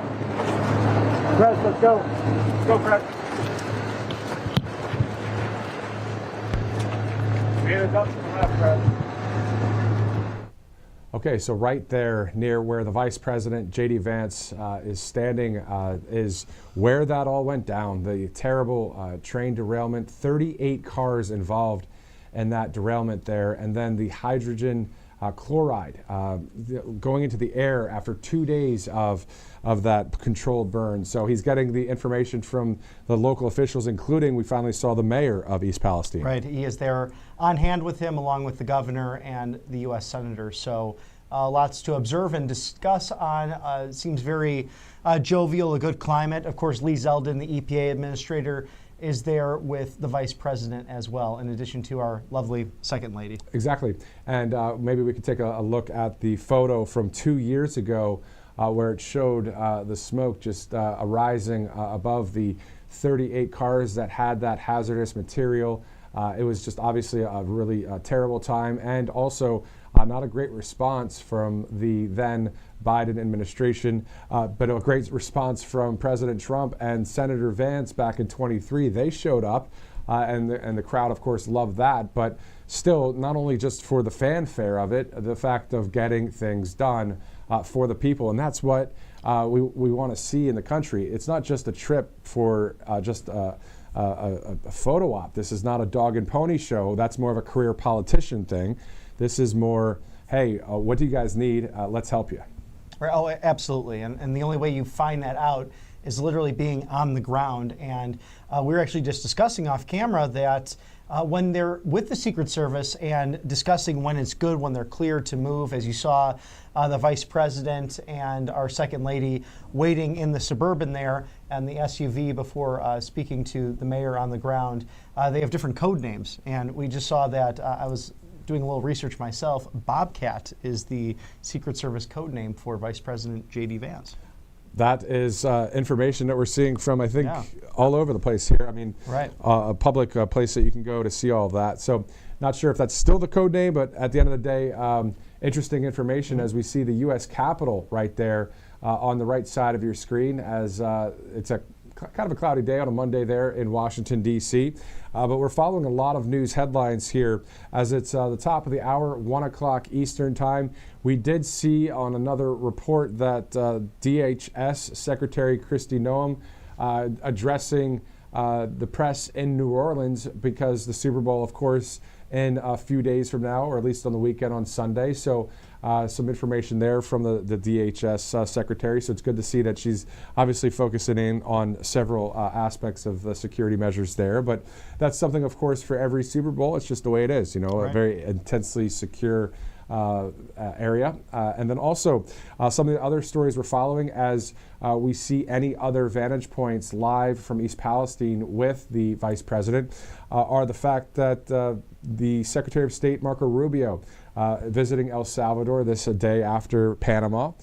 And then, Robert, the tariffs, the latest news from Mexico and then hopefully from Canada coming up. Right. You have the Mexican president putting those troops on the border after that phone call with President Trump this morning, and then he said he'll suspend any use of tariffs at least for the next month, and that will be readdressed as time goes on. So she's sending 10,000 Mexican troops to handle, from her side of it, the fentanyl trafficking, the open border, and shutting that down ultimately. So promises made, promises kept. There's no question about that.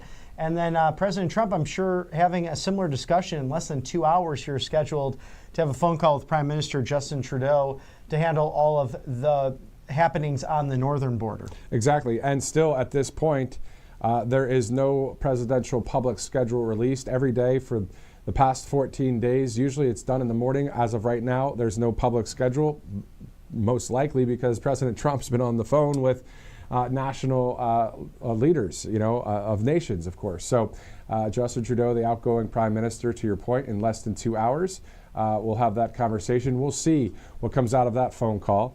Obviously, the Mexican leader doing the right thing, and hopefully Justin Trudeau and our president will have a nice conversation, and things will take care of business there. All right, let's thank one of our sponsors before we take a commercial break here at Right Side Broadcasting Network.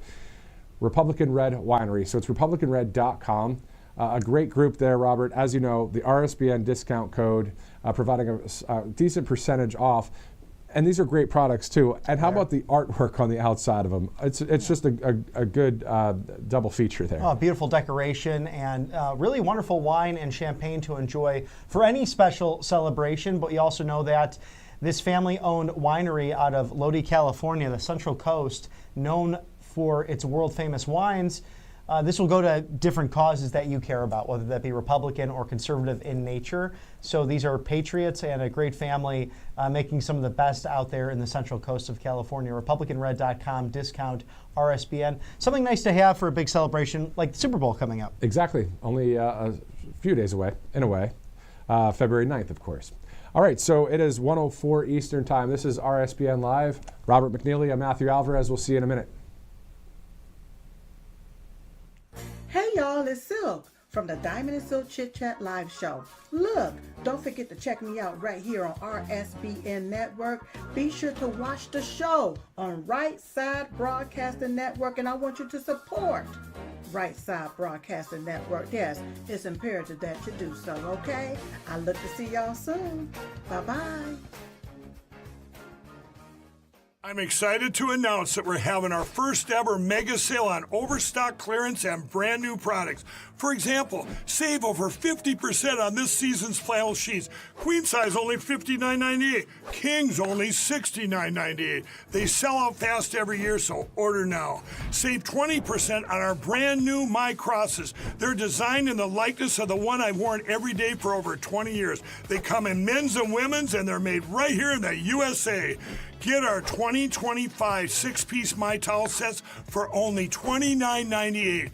Our initial quantities are extremely low, so get them now before they go. And our best-selling standard My Pillows, just $14.98. So go to MyPillow.com or call the number on your screen. Use this promo code to take advantage of our first ever mega sale.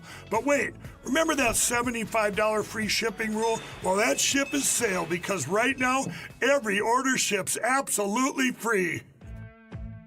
Welcome to Right Side Broadcasting Network, your trusted conservative news outlet. At RSBN, we deliver the truth when the mainstream media falls short. Since 2015, we've proudly broadcasted every single one of President Trump's iconic MAGA rallies, bringing you the excitement and energy live before anyone else. By watching RSBN, you get an unfiltered front row view of the action on the ground. We interview the crowds to give a voice to millions of Americans just like you.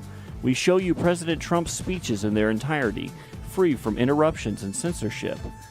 We cover the stories that matter to you with the integrity and passion you deserve. Thank you for choosing RSBN as your home for America First News. Together, we stand strong, united, and informed. So join us and be part of the right side of history. Welcome back to RSBN Live. This as Vice President JD Vance is on his way to a fire station now with the mayor of East Palestine and other officials to share his thoughts about what he's seeing there and also what will be done from the federal government. Right. Very interested to hear from the vice president as he assesses the damage on the ground, and good to see so many different local, state, and federal officials who really want to help their fellow man, because what happened in East Palestine, Ohio, should not happen throughout the country, and the continued poisoning that literally took place. You know, the mission here is making America healthy again, and for many of the residents there to have this chloride burning for a couple of days 2 years ago it's really led to long-term health effects. Exactly, and so on February 3rd, 2023, so exactly 2 years ago to the date, the Norfolk Southern freight train derailed in East Palestine, Ohio. The train was carrying hazardous materials when 38 cars derailed. Several rail cars burned for more than 2 days, and you can see that photo there from the aftermath. This is as emergency crews, they were conducting those controlled burns. Like, I'm not sure, is that the right thing to do at that point when it's releasing hydrogen chloride and phosgene into the air, which caused some problems there. So, you know, I'm not Lee Zeldin with the Environmental Protection Agency, but something just doesn't add up there. I don't know what happened, but it's just definitely a difficult time. Well, it's strange for the last administration as well, because they claim that they were the green energy advocates, and clearly that caused a significant amount of damage. And we've seen this obsession from far left policies. When you look at windmills, for example, you can't recycle these things. If you go out to California with the wildfires, the forest management was severely lacking. We heard from that way back when with Governor Newsom, when President Trump was out there in the first term with the Northern California wildfires. So it's, again, you go woke, you go broke, and it's actually harms people in the process. The thing that's terrible about California right now is obviously it's a beautiful state. Having been there myself, I'm sure you've been there as well. Of course, you lived out there for a little bit. Yeah, for a little bit. Mm-hmm. And so all of the, as they call it, California, right? Like, it's a beautiful state. Let's make California great again. And the only way is to get a governor like, I don't know, a Devin Nunes or someone in there, or someone that's, you know, the right wing.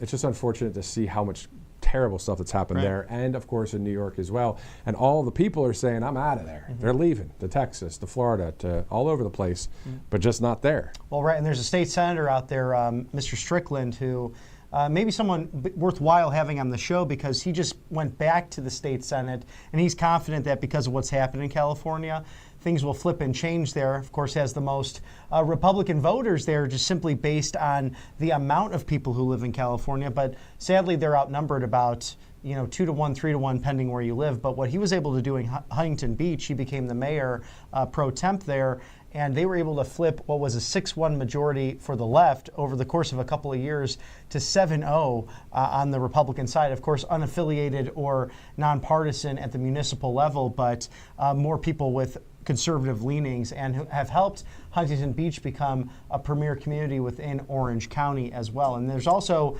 the mayor of Lodi, California, Cameron Bregman, who's actually a young Republican. I got to meet him when I was out there in November, and maybe someone we could talk to as well here at the network regarding the future of California politics. There's a lot of optimism out there. Of course, 38% of the state went for President Trump, and we saw that swing to the right across all demographics, across all states. this being the biggest Republican victory since 1988 electorally, whether it be the popular vote or the Electoral College itself. So President Trump, winning with a massive mandate. Let's go from the West Coast to the Midwest, right there to the left or to the right of your screen, East Palestine, Ohio. That is where Vice President JD Vance will be addressing the media, and the great people of Eastern Ohio. Will bring that in its entirety to you right here on RSBN Live as it's 1:11 Eastern Time. Again, one of the other stories we'll be following today, especially online on X, Truth Social, on our website, on our app, is the outcome of the 3 o'clock phone call that President Trump said he's going to have with the outgoing Prime Minister Justin Trudeau about the specifics of the border and any tariffs and that kind of thing. Well, we saw the breaking news earlier with the Mexican president. So these are different stories that we're keeping our eye on here at the network, including this one in East Palestine, Ohio. And, it's always about the people that are going through a certain devastating situation like North Carolina, like California, and now here in Ohio, getting an update on what the progress has been with cleanup efforts, and also, again, a story that we just saw with the Associated Press that there are some lawsuits now being filed just recently in regards to people claiming that they have loved ones die because of the chemicals that were in the air there for a very long time. So let's shift over to thanking Tax Network USA and letting you know about this great group, Tax Network USA. Yes, of course, tnusa.com/RSBN. Gosh, that April 15th deadline right around the corner for your taxes. Don't let the IRS take advantage of you, and settle your back taxes today while you can stay ahead of the IRS. 800-357-1415. That is 800-357-1415, or visit tnusa.com/RSBN. Great patriots, great leaders on all this, whether it's property taxes, state taxes, or the federal income tax. They know how to handle this and tailor it to you and your assets, so you're not paying too much as well. Thank you to these great patriots who sponsor us here at the network. All right, so it's 1:13 Eastern as we get ready to see the Vice President here. Also, a bit later today, of course, the 3 o'clock call with the President and the Prime Minister of Canada. Most likely closed press to that. We'll have to monitor Truth Social or if the President has any press availability after that. But also tomorrow, our coverage from Washington, we'll see the Israeli Prime Minister Benjamin Netanyahu in town with a working meeting with President Trump. That, an international event, of course, being seen by countless millions and millions of people, if not at least 1 billion people from this country and around the world as a collective watching that kind of coverage. And sometimes we forget how the eyes of the world are truly on the United States. And we saw that during the inauguration with Japanese and German Israeli outlets, as well as Italian outlets and Spanish, all at the Capitol. Even on the second day, we were on the ground. So great to interact with colleagues in the media internationally, as well as you've seen this change in these the high tides now down to, I would say, a low tide and a calm roll.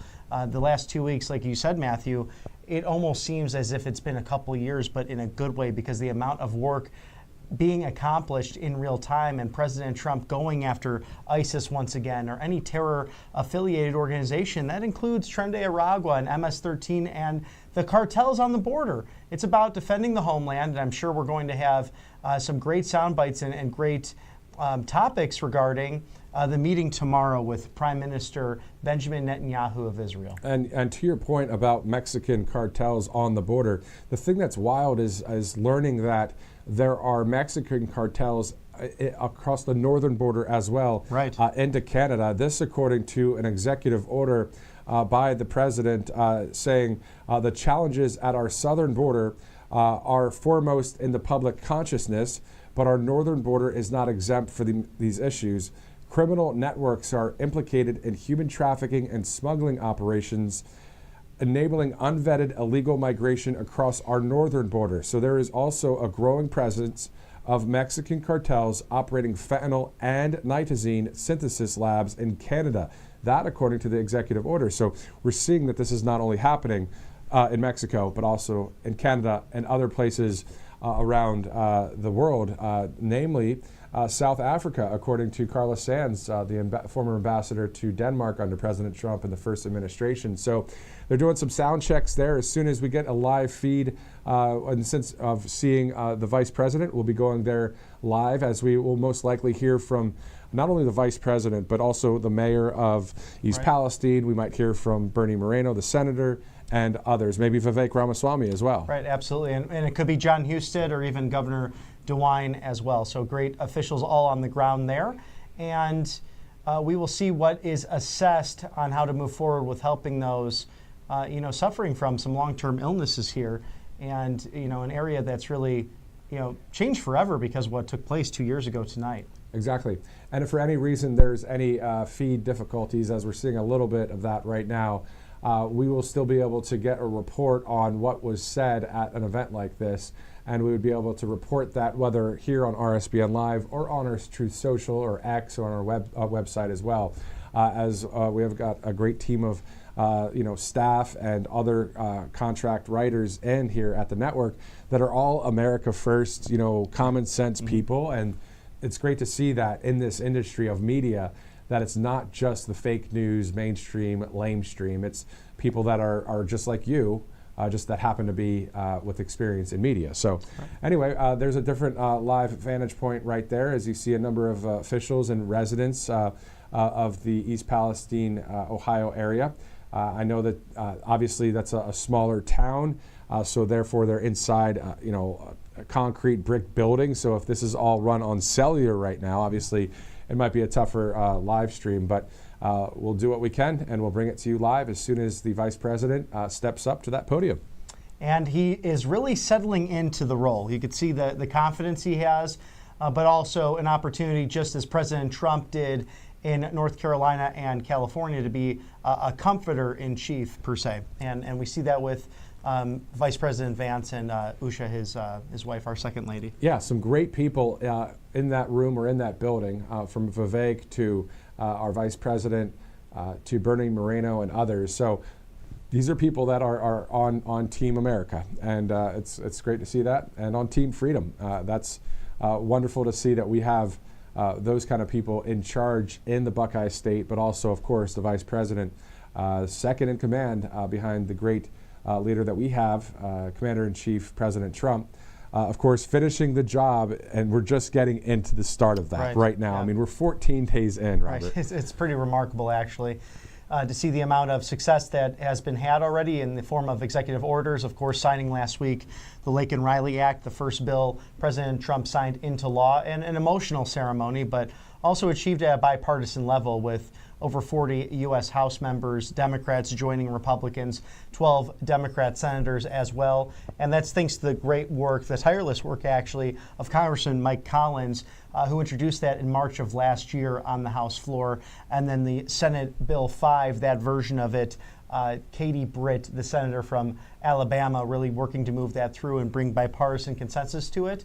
And Georgia and Alabama, perhaps, facing this just as everyone has. I mean, everyone's become a border state because you've seen the violence from fentanyl, and also with the migrant invasion affecting people with rapes and brutal murders and just things that should never have happened. All preventable crime that the federal government's purview could have shut down over the 4 years of Biden. And really, President Trump said it too, if Biden did not touch the border at all, it would have been just fine. If he would have left it alone as President Trump had left it, because we know that big, beautiful sign, the sign that helped save President Trump's life in Butler, Pennsylvania, he looked over to that and would show it and highlight it at every one of his rallies after that, with the numbers of illegal immigration the lowest it's been in decades, and that was under President Trump's leadership. And to your point about the Biden administration, he was more of a destroyer-in-chief than a commander-in-chief.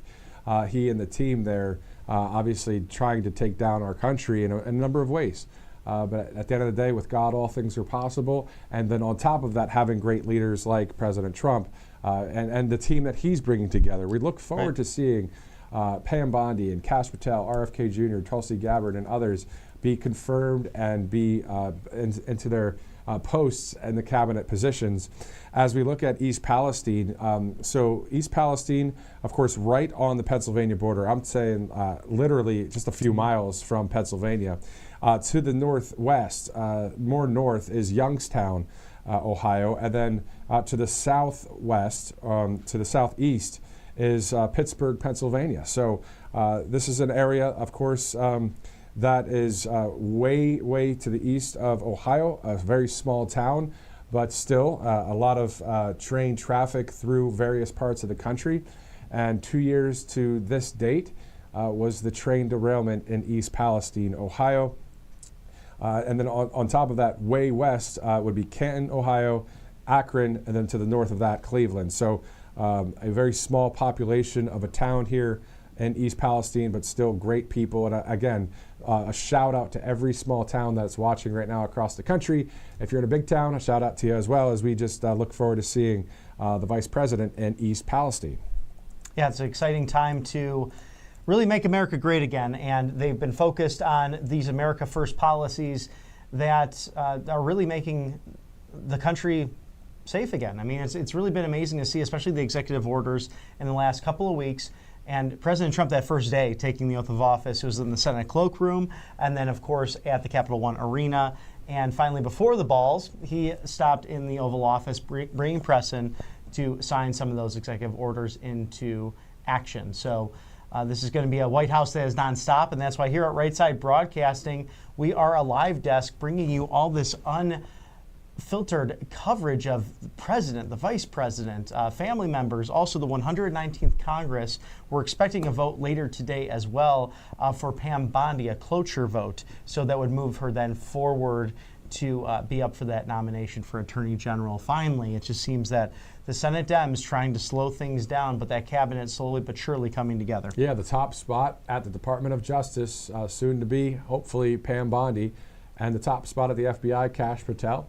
The Health and Human Services Director, Secretary RFK Jr., looking forward to that. And then, of course, with Tulsi Gabbard at the Department of National Intelligence. So we're seeing a lot of great cabinet picks getting to their posts. Back to East Palestine there, the population in 2020 was 4,761 people. So a town of about 4,000, so it's about 40 miles to the northwest of Pittsburgh. And the city was home to industries in ceramics and tire manufacturing from the early 1870s all the way to the 1960s. This, of course, on Wikipedia right now. I'm okay to go to Wikipedia when it comes to certain things like this. And of course, you know, everybody checks it here and there. But at the end of the day, looking forward to seeing the Vice President. So yes. Again, this is quite the trip there, as he's from Middletown, Ohio, way to the west, out there.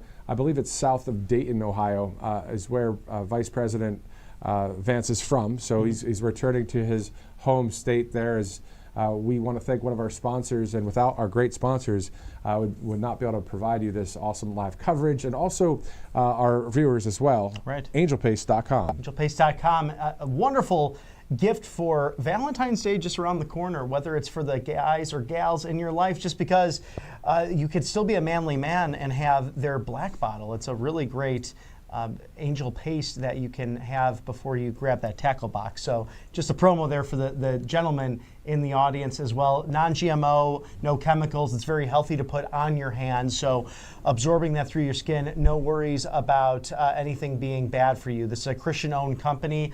They hire veterans as well. So angelpace.com, an outstanding group. They're out of Spring, Texas, and the Houston area, very humid. So there's also Angel Pace Miracle Cream that repels mosquitoes naturally. Exactly. So a great Valentine's Day gift. All you have to do is go to angelpace.com, check it out. And also, if you use the RSBN promo code, I believe it's 10% off that you get there. So angelpace.com, as it's 1:24 p.m. Eastern Time. I thought it'd be cool there and say 1:23, but whatever. All right, so East Palestine, Ohio. Looking forward to seeing the Vice President there. I know the live feed's a little bit choppy here and there. It's because, of course, the cell towers in that area, and you know, it was great over the campaign rally. We have such a great staff here at Right Side. A lot of people that know what they're doing in production. Right. We used Elon Musk's Starlink. We've used our great different live packs that we needed to bring you all of that live coverage from outside the rally, inside the rally. all of the audio, the visual, the lights, the camera ops. So just a big shout out to everybody behind the scenes at Right Side Broadcasting Network. Can you believe it? It's almost going to be 10 years this summer that Right Side has had a seat at the table in media. So it's pretty awesome to see that. It's extraordinary because the new media is where it's at. And we know the White House has opened up new voices, including the Pentagon as well, having tossed out some traditional sources of fake news and bringing in now that new media voice. So whitehouse.gov/new media. Apply there if you're a social media contractor. That's what I love about freedom of speech and freedom of the press. Mm-hmm. Like he just calls it out. And same thing that I've done before, just calling them fake news, because they are. And that's just, I just had to laugh at that. But it's so true, because that's what it is on the mainstream media side. These guys are just, they try and act like they're telling you the truth, but they're telling you a bold-faced lie. But they do it with such, beauty. There's attractive people and that kind of thing, and their voices sound perfect, and they've got the lights and the cameras and all that, but they're lying to you. Yeah. No, it's sad, and that's why I think this will be the most transparent administration in history. As White House Press Secretary Caroline Leavitt said last week when she announced the new media initiative, I will be accessible to you. I will always be here. And even with that goofy question, she kindly responded that, of course, I'm going to tell you the truth. And we expect the same from you in this room.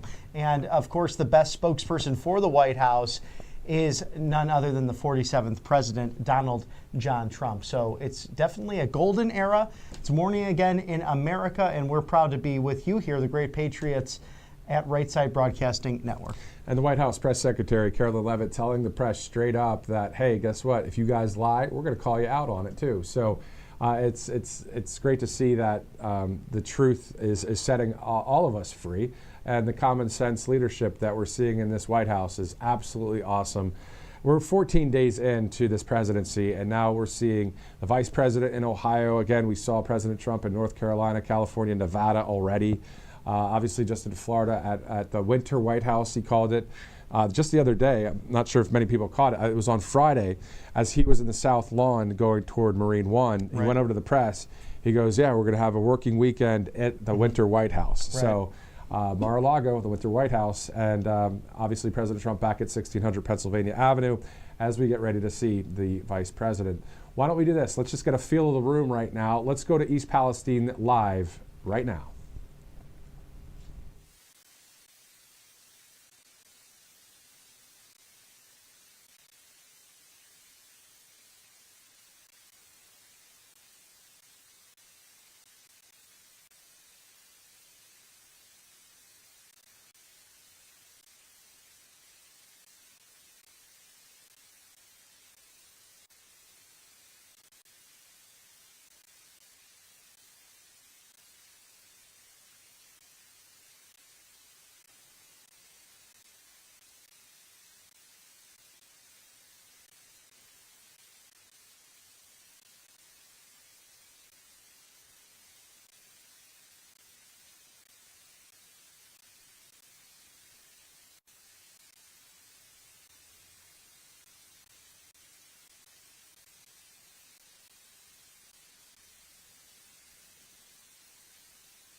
right, so it's the bottom of the hour, 1:30 Eastern Time, East Palestine, Ohio. You're looking live there. We'll be going to the Vice President here in just a few minutes, hearing that he is just a few minutes out, so looking forward to that. Again, looking like President Trump is also signing some more executive orders from the White House, so great to see that. And without even knowing which ones he's signing right now, I know that the guy promised the American people 20 core promises, and you already saw some of the actions that he did in the first administration. So it's not like this is something new. We don't know what he's going to do. I mean, these are great things for our country. Well, and it'll happen quickly as well, because we saw that with the presidential memorandum regarding the FAA safety. And you might have seen the video circling of Senator Ted Budd asking in the confirmation hearings from 4 years ago of Mr. Washington, who was set to be the FAA administrator, who was not a pilot, did not know how to answer core key components to the job at hand. And so President Trump really swiftly moving on, getting rid of DEI and woke out of all federal agencies. In fact, I believe it was last Friday by 5 o'clock, you had to have your pronouns removed from your government email. So that's great to see that as well. But, I mean, when you just said that, interesting, because there's a few emails that I've received in the past couple weeks that there may have been some pronouns on there. So I'm going to have to take a look and see if they're still on there. It's going to be nice to see if they're adhering to it or not, because I've had one government role in my life, and that was as a public information officer. And there was a lot of pressure where I was serving to put the he, him, and I'm like, that's very clear I'm a man. And so I went directly to my boss and said, sir, do you mind if I just ignore that? And he goes, sir, whatever you feel is necessary, because it was nice to be working for an administration of people who actually came from the private sector and also were experts in their field. So he goes, whatever you find comfortable, you do you. And I said, I'm going to leave it off, because clearly I'm a man. 100%. I hear you, man. So here we go. It is 1:31. Let's go to American Financing, another great sponsor at the network there. You can see $800. You could save an average of that a month. So everything with refinancing and loans, it's great to work with people that are patriots here in this country. American Financing, and I believe you have the phone number right there to call. I have it right here. It is 888-402-0299. Again, that's 888-402-0299, or you go to americanfinancing.net/RSBN. And with all the credit card balances being very high these days with inflation, and I can remember even last year, I would tell you how I'd line up at Costco for gas, a little bit cheaper, but the line would be about 20 minutes, just during the day. And I just saw a gentleman filling up his truck and just kind of shaking his head like, wow, and I saw, ring on his finger, maybe a young dad, and just kind of thinking, when's the relief going to happen, for basic needs, groceries and at the pump. And we're starting to see that slowly but surely with President Trump's policies. So it's a time where that's why we have great sponsors here who are going to protect you and perhaps miss 2 future mortgage payments just to give you some of that relief. I mean, think about an average of $800 a month. I think it'd help a lot of people. It would help a lot of people. So American Financing, a great sponsor here at the network, as it's 1:32, looking at the live picture from East Palestine, Ohio. Also, breaking news from earlier today via President Trump's Truth Social about the Mexican president agreeing and saying, all right, I'm going to provide 10,000 Mexican troops to the southern border to stop the inflow of fentanyl and the illegal aliens crossing the border. So President Trump pausing the tariffs from the Mexico situation for a month at this point, and then we'll negotiate from there, he says. And then a 3 o'clock call, so in about an hour and a half from now, the president will be talking with the outgoing Prime Minister, Justin Trudeau, in Canada. So a number of stories today, including the Secretary of State going to his second nation, yesterday Panama, today El Salvador. Yes, absolutely. A hugely successful trip for Secretary Rubio, and the Panamanian government will not renew its agreements with China. So that's huge for national security, huge for free and fair trade throughout the region. And this is a delicate balancing act, because we know throughout Central and South America you have governments that are totalitarian, and you have the Chinese Communist Party move in to really set up shop in this part of the world, in the Southern Hemisphere. And now Marco Rubio, who's bilingual, goes in there and really is making it clear that it's about America first and that these are partners of ours and friends of ours. We want to work with the Salvadoran government and, of course, the Panamanian government as well, and speaking glowingly and highly of them. And here's the cool thing about this, Matthew. The amount of middle class being restored in a once impoverished nation of El Salvador. We know that the leadership there really turning to God to bring that back against these horrible terrorist gangs, the MS-13, Tren de Aragua as well, that we've been dealing with here in the homeland as well. And Marco Rubio saying today that the more free market business coming into this country will benefit, the entire region. And you see people that can turn to good, high-paying jobs versus gang life. Yeah. So it works out well. It works out really well. Speaking of, the whole thing when it comes to the southern border, the Defense Secretary Pete Hegseth has visited troops on the southern border. This, according to Breaking 911 on X. We're seeing a video of Pete Hegseth, the Secretary of Defense, visiting with troops on the southern border. So great to see all of these cabinet posts. People are doing the job of what they're called to do. Right. And they accept it, and they're indirectly doing exactly what President Trump is doing, defending and preserving the Constitution of the United States. Hands down. And you have, Kristi Noem in Louisiana today, New Orleans, preparing for the Super Bowl. We know that horrible god-awful person literally ran down people right before the Sugar Bowl in New Orleans with the turn of the year for New Year's, and we had to have that game was postponed, of course, by one day. But the Superdome also hosting the Super Bowl coming up on Sunday. So she's on the ground working with state and local partners as well. And she was also on the ICE raid in New York City. So it's great to see these cabinet picks, these secretaries who don't just sit at an office in D.C. They go out into the world and look to see where they can help better humanity. These people are just outstanding. They are outstanding. 100% echo that.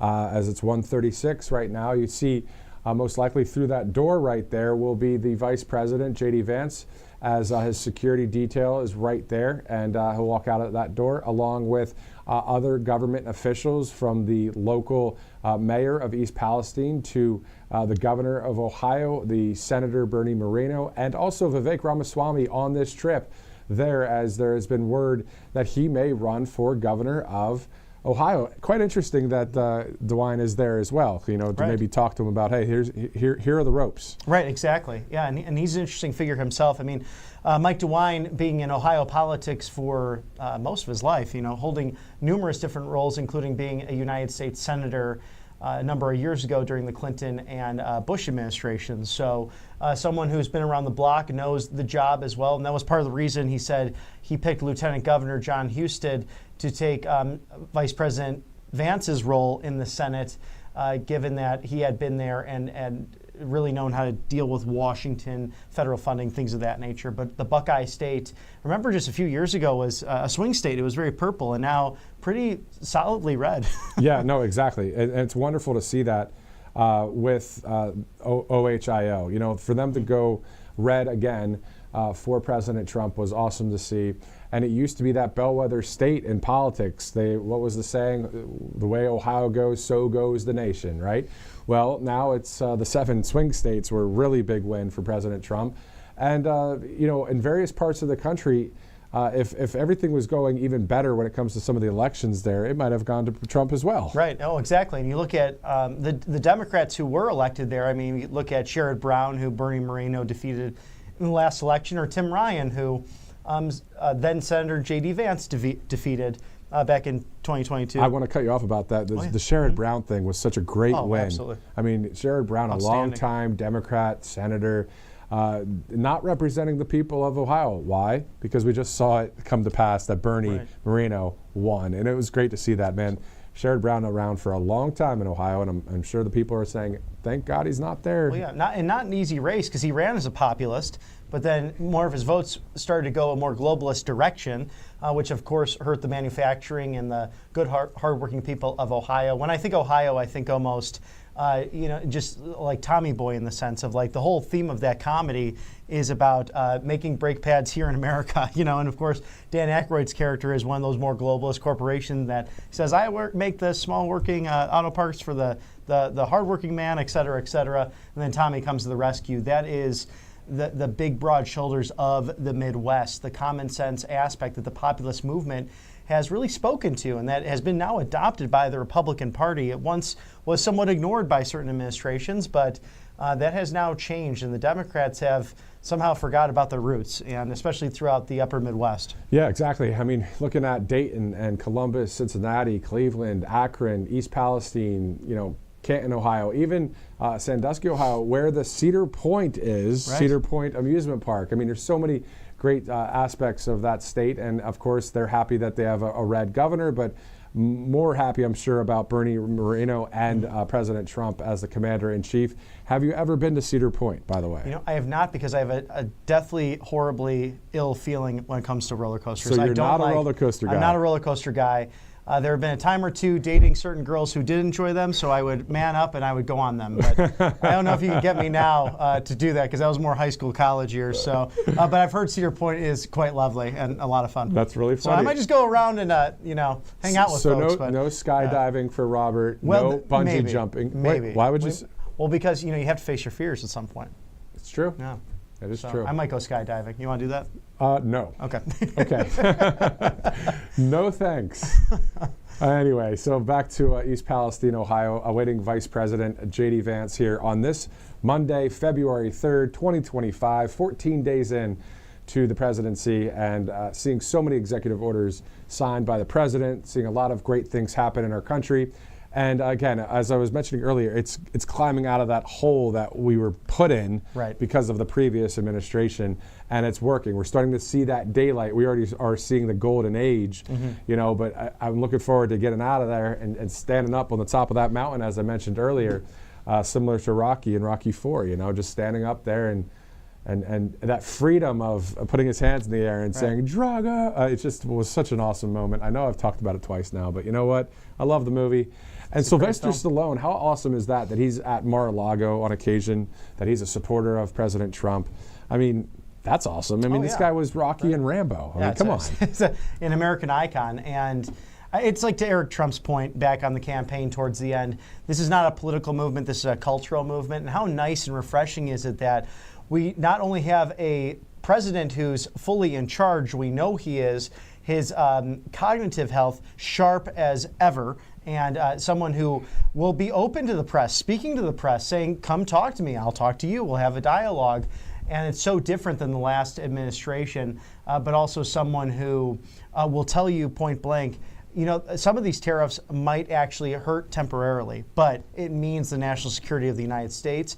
It means down the long term, it's going to work out for us. So someone who will be point blank. I remember that time in the first administration, Chuck Schumer is there. They're talking about the border, then Speaker Nancy Pelosi, and also then Vice President Mike Pence. And President Trump looked at Chuck Schumer, and Chuck Schumer couldn't look him in the face, and he goes, you know what, Chuck? Put it on me. If you want to close this down, this entire the government operations, put it on me. I want a strong and secure border to protect people, because there's fentanyl poisoning, there's trafficking, there are people dying, and we saw that because of now President Trump signing his first bill into law, the Lake and Riley Act, last week. That was a bipartisan bill, thanks to the work of Senator Katie Britt and Congressman Mike Collins. So we've seen that, and someone who the buck stops with him. Exactly. And if you look at the executive order, President Trump saying in Section 1A regarding the border and regarding our country and safety, as President of the United States, my highest duty is the defense of the country and its citizens. A nation without borders is not a nation at all. I will not stand by and allow our sovereignty to be eroded, our laws to be trampled, our citizens to be endangered, or our borders to be disrespected anymore.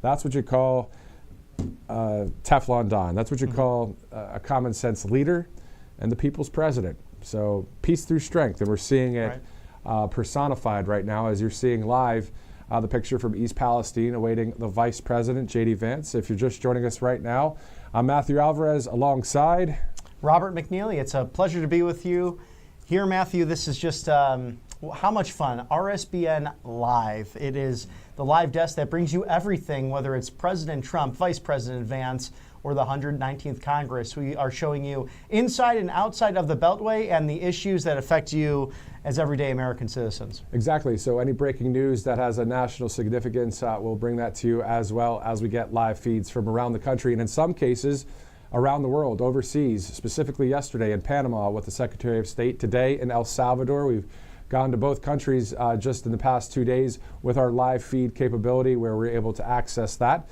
here at the network. So it's 1:44. As soon as the Vice President takes the podium along with the government officials, we'll go there live. All of it brought to you by a number of awesome sponsors, including MyPillow.com. Yes, the mega sale is going on. You can get a My Cross, the exact replica of Mr. Mike Lindell's beautiful cross that he wears and displays proudly. Save 30% on that. My towels going at $29.98, and the flannel sheets $44.98. All wonderful items. But if you go onto the website, mypillow.com/RSBN, you have up to 80% off of everything. This is roughly 2,000 different products. So something I really love, not only the original My Pillows, but the My Coffee, a delicious blend to get your day started. And then you were wearing the My Slippers, I think, coming into work today. To your point, so I usually wear sneakers or, the brown boots with jeans, whatever. Today I just wore the My Slippers. I just threw them on and I had to get in here. So the point is, do you call sneakers or tennis shoes? So tennis shoes, but I played tennis, so it might be a Chicago thing. Okay, Who knows? Another one real quick. It's kind of having fun with this feedback thing. Feedback at rspn.tv. Are they sneakers or are they tennis shoes? Feedback at rsbn.tv. Sneakers or tennis shoes. And depending where they're from. Or gym shoes even. Gym Maybe. shoes. I don't know. What are you, I from don't know. 1970 or something? I don't know. I'm an old soul. That's cool. Good stuff. All right. So mypillow.com/RSBN. A great sale there. It's 1:46 now Eastern time. And we'll be going to Ohio. It's 1:47 actually. So we'll hear from the Vice President. He's learning a lot right now, I'm sure, talking with Senator Bernie Moreno, but also the Youngstown mayor, the East Palestine mayor. They're going to be sharing everything they can when they come out here and go live, as we are live here at the network, hearing from him. Let's talk about yesterday as well as we await the Vice President. So we know that Secretary of State Marco Rubio was in Panama. So the Panama president announced his country will formally end a development agreement with China that had sparked concerns, of course, in D.C. over Beijing's growing influence on the Panama Canal. Then we've got President Trump saying 25% additional tariffs to Mexico and Canada, 25% as well, 10% on energy tariffs in Canada, 10% on China. And in that little bit of time there, already phone calls are happening. Already things are happening within a 24/7 news cycle. It's pretty wild to see. They stand up and they have a reaction that, oh no, we're going to tariff you. Well, now that's being backed off, it seems, in Mexico, and we'll see how that call goes in about an hour and 10 minutes with Justin Trudeau and President Trump. Yeah, the speed is actually remarkable. So you have now a situation. It was the Colombian migrants. That government said we will not take them back. Then within 24 hours they did because of the tariff threats. You have Rick Grenell going down to Venezuela. We now have 6 American hostages coming back home, thanks be to God, and in good health as well. You've had the Israeli, before even getting into office, in this moment, the Israeli hostages, American and Jewish as well, being released, being back home and in good spirits, considering the horrible things that they've gone through. And then, of course, now you have the 10,000 Mexican soldiers going to the border to assist us, the American counterparts, against these foreign terrorist organizations, whether it be MS-13, Tren de Aragua, or the cartels on the border. So I'm very excited to see Justin Trudeau on the phone with President Trump in about 1 hour from now. So that will be something to highlight and watch. I would imagine that the drug cartel right now is shaking in their boots because President Trump, you just don't mess with President Trump because you're messing with we the people in a way. President Trump is wanting to secure the border. He's got the troops already down there at the southern border. Right. He knows where you would think with national intelligence and international foreign policy, specifically where drug cartels are doing their business and where they are. We hope that it just it can go away, but I don't know. Is there going to be another action taken? I have no idea.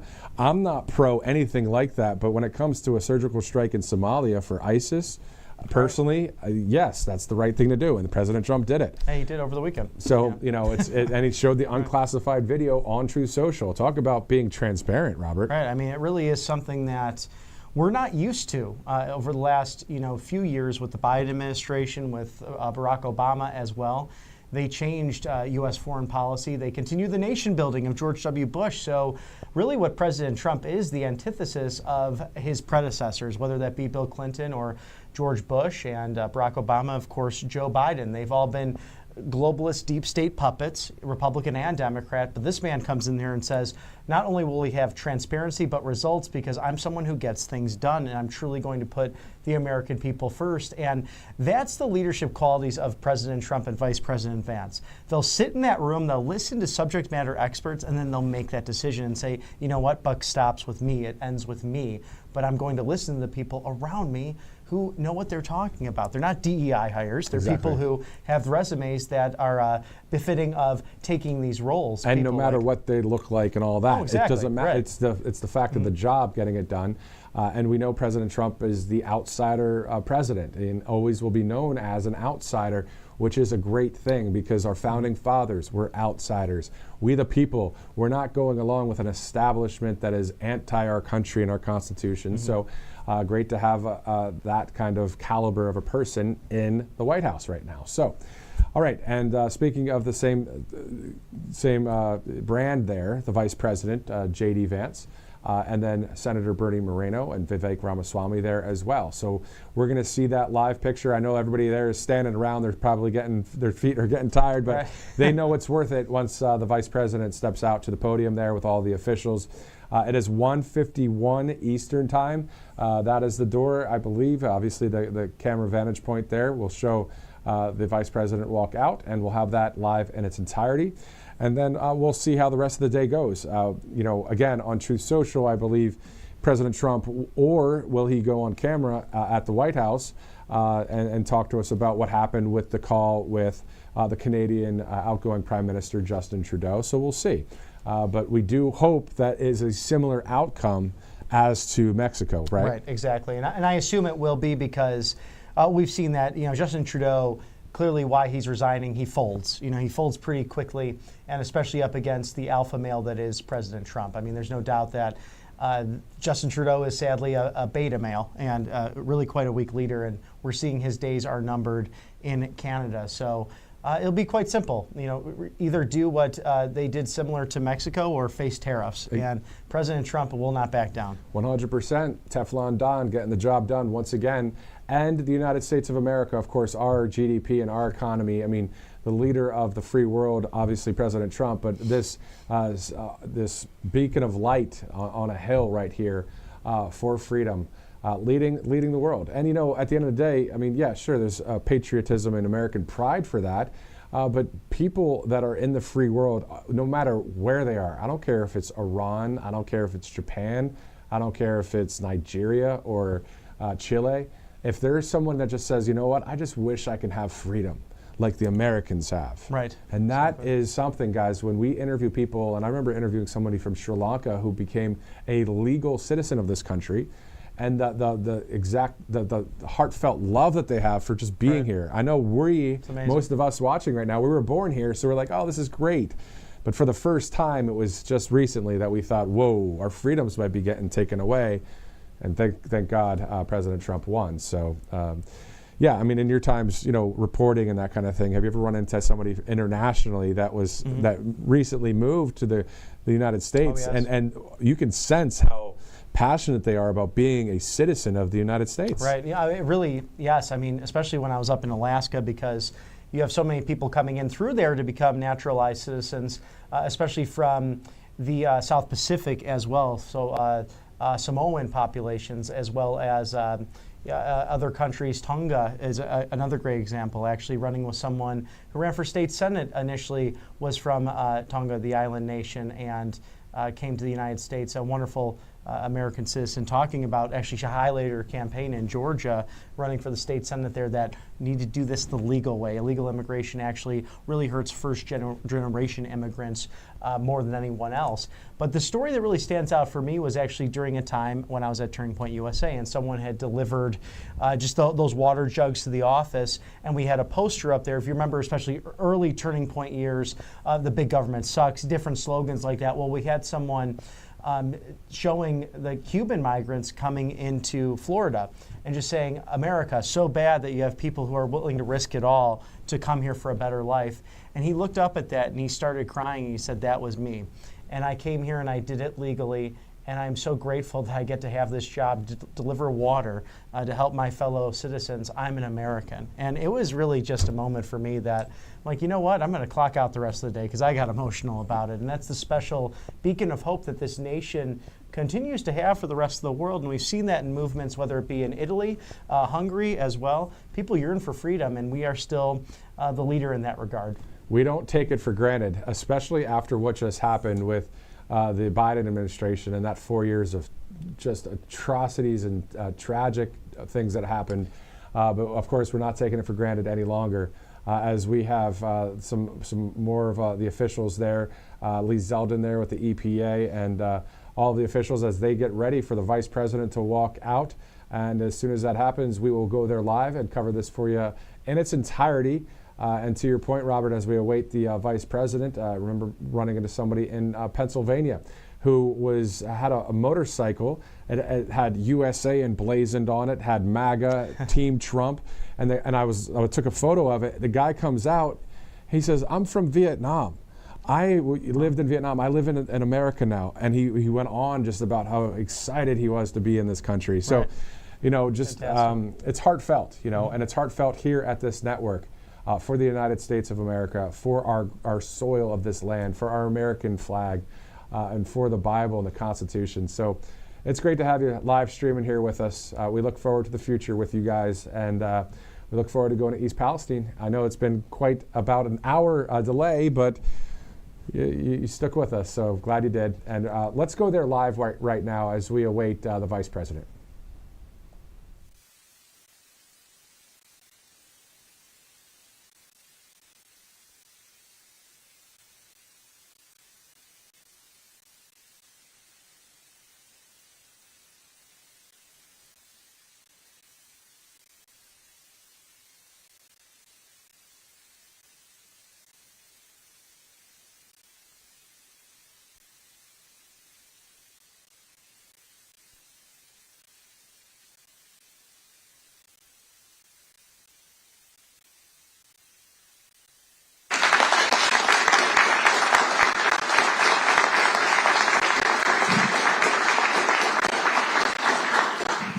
Well, thank you. Good afternoon. It's good to be with everybody. It's great to be back in East Palestine. As a lot of you know, one of the first real crises that we confronted when I was United States Senator for the great state of Ohio was the train derailment in East Palestine. And there are a few reasons why I want to come back, of course, on the second anniversary of the disaster.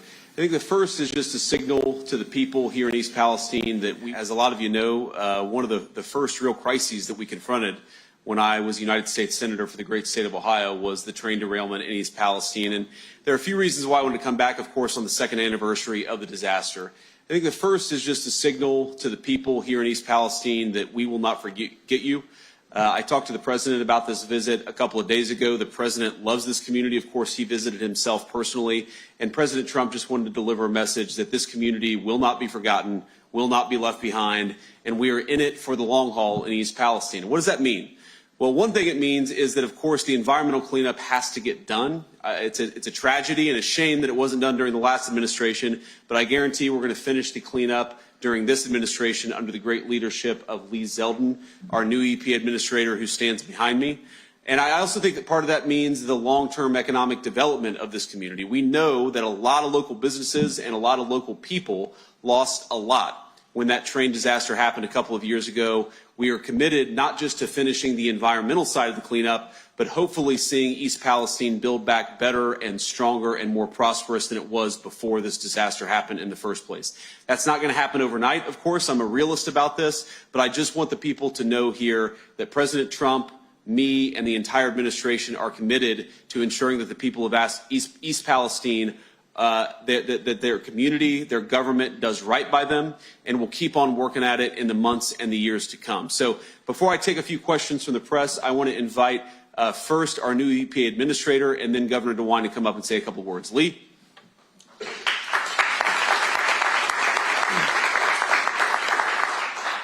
I was just sworn in middle of last week, and as soon as I was sworn in, I instantly heard from the Vice President's office saying that your first order of business right away, your first trip, we're going to East Palestine. As someone who was watching this disaster strike 2 years ago, from somebody who was watching from out of state, I saw then Senator Vance go to the site and lead, to be a voice for people looking for leadership from all levels of government.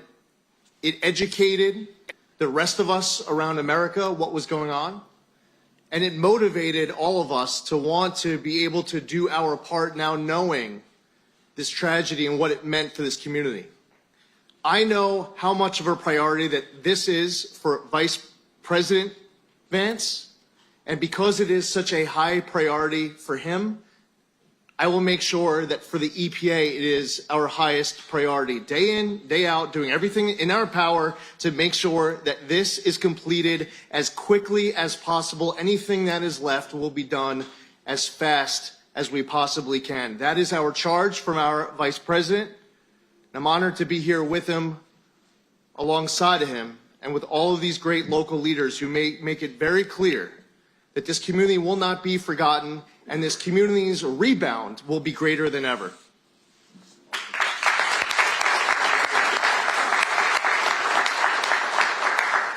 Well, Mr. Vice President, thank you for coming back. As the Vice President said, one of the first major crises he dealt with was this one. And he was here, and he's been here a number of times, and we're grateful that he is back. Mr. Administrator, thank you very, very much. We look forward to working with you. We had an opportunity to talk with the Administrator a few moments ago, and many things that we're going to be working with very, very closely. We had the opportunity to listen to a number of the leaders in the community a moment ago. And one thing I've noticed about the Vice President is he's a very, very good listener. And taking that information back, he's here to find out more information. We're here to find out more information. So there are, I think, some very, very positive things that we can do, and that we're going to be working with the Vice President, with the Administrator, to make sure that is done. This is a community that is resilient, is tough, and is strong. It's a great, great community. It's a great place to raise a family. My wife, Fran, and I have spent some time in the school just talking with students over the last several years. And it's just a great community. But it's also a community that continues to need a little assistance, and we're certainly going to be willing to do that, and are going to be doing that. Again, Mr. Vice President, thank you very much for being here. Appreciate it.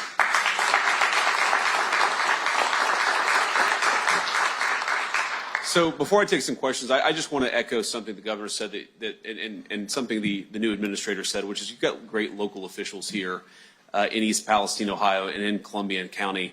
I particularly want to thank Mayor Conway for your leadership, of course, during the terrible disaster, but of course in the couple of years since. And I think that this community will build back stronger.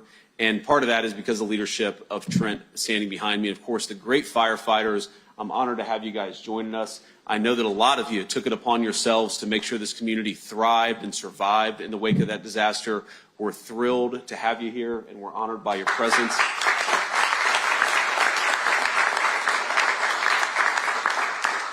And of course, I can't leave out the great fire chief. Chief, where are you? There he is. The good thing about the fire chief is whether you're a United States Senator or the Vice President of the United States, he tells you exactly what he thinks you need to hear.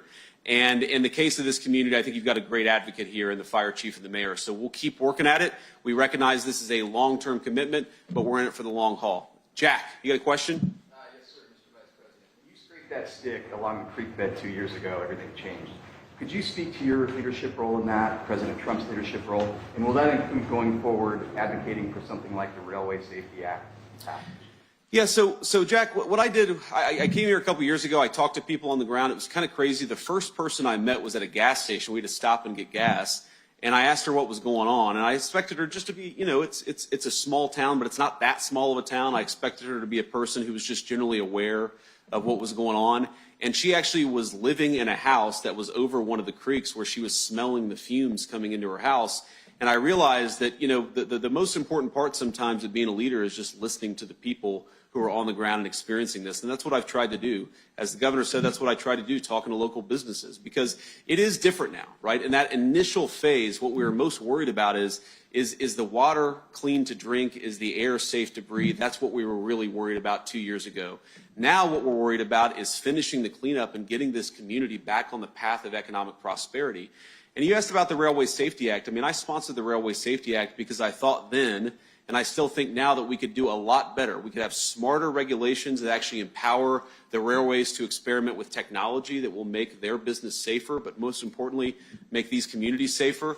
And I think that we could do a lot better at ensuring that when you have a terrible train disaster like what happened in East Palestine, the railways actually pick up the tab.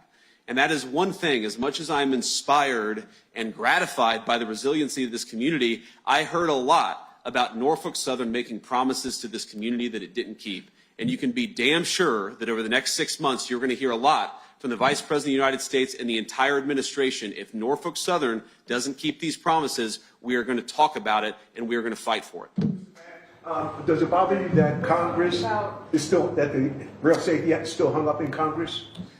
Sorry, say that again, sir. Yeah, does it bother you right now that the Rail Safety Act is still hung up in Congress? And what is your message to the members of Congress over that legislation? Well, look, I'm bothered that it wasn't brought up for a vote in the last Congress, because I at least know in the United States Senate we had the votes to pass it. And I think that now that falls, of course, to the United States senators standing behind me. And I know we're thrilled to have Bernie Moreno and John Husted here, but also to the Pennsylvania senators. I think to actually work that legislation to make it as good as possible and to make it possible for it to come up for a vote in the United States Senate. I do think that is a very viable and a very reasonable goal. I do think that we continue to need to do better at rail safety in this country. And I even talked to the fire chief a little bit. He's got strong views about rail safety, probably how we can make the bill a little bit better, but also how we can make sure that common sense rail safety makes its way into our public laws. Henry, a question? I have a question on tariffs, if you don't mind. Sure. The president said yesterday that there could be some pain associated with the tariffs. We've seen some news over the last few hours with Mexico, some developments on that front. But I'm curious, how concerned do you think Americans should be about the impact tariffs will have on prices for them? So, Henry, let me bracket that question just because I want to focus on East Palestine, at least for the next couple of questions. Yeah. We're talking about the cleanup that has to be done here, both economically and environmentally. What definitive actions can the people here depend on from your administration to get that done? Well, I think the first and most definitive question is that, Natalie, is that right? Okay, good. I have a good memory. The first and most important and concrete promise is that we're going to be transparent as the cleanup proceeds. Now, I remember talking to the Biden administration when I was a junior United States senator, and I would say, well, when is the cleanup going to be done? And they'd give me a date. And then I'd call a couple of weeks after that date, and I'd say, well, is the cleanup done? And they'd say, no, it's going to take another few months. And so I'd call a few months later. Is the cleanup done? We're going to be honest and open with the people of East Palestine about this cleanup as it proceeds apace. I'm not saying everything is going to go perfect, because it never does, but we will always be honest and transparent with the people here. I think the second thing that we need to do, and we certainly commit to doing, is when you talk to people here on the ground, they know that this disaster left a mark on this community. They know also that to rebuild, you're going to have a government that's in it for the long haul, that's doing the long-term well testing, the long-term water testing, the long-term air testing, the long-term health testing. And that's something that we're going to fight to make sure that we do over the next few years of this administration. Because, again, to rebuild this community, and I think it's a beautiful place. It's got great workers. It's got incredible natural landscape. It's got great people. But people have to be confident that they can invest in a business here, that they can build a business here, that they can raise a family here. That's going to take the long-term commitment, I think, of the Environmental Protection Agency, but of the whole administration. And that's certainly something that people here should expect, and they'll have. Sure. In speaking with residents here over the past 2 years, one of the things that they tell us, the News Nation, is that they want a federal disaster declaration so that federal funds come in so that they can get Medicare, and they can get long-term health monitoring. I know the previous governor, the governor has asked for this. When I spoke with you last year, you asked President Biden to sign this. Will the Trump administration declare a disaster here so people can get these resources that they need? Yeah, so the long-term health monitoring, by the way, is something that we're very focused on, and I'm personally very focused on. It's something my Senate office worked a great deal on, and frankly was very disappointed that the Biden administration wasn't willing to meet us halfway there. We're going to do a lot there, and I think there's a lot that could be done. On the disaster declaration, it's an interesting question, because a disaster declaration may have been very helpful 18 months ago. I don't know that it's still helpful today.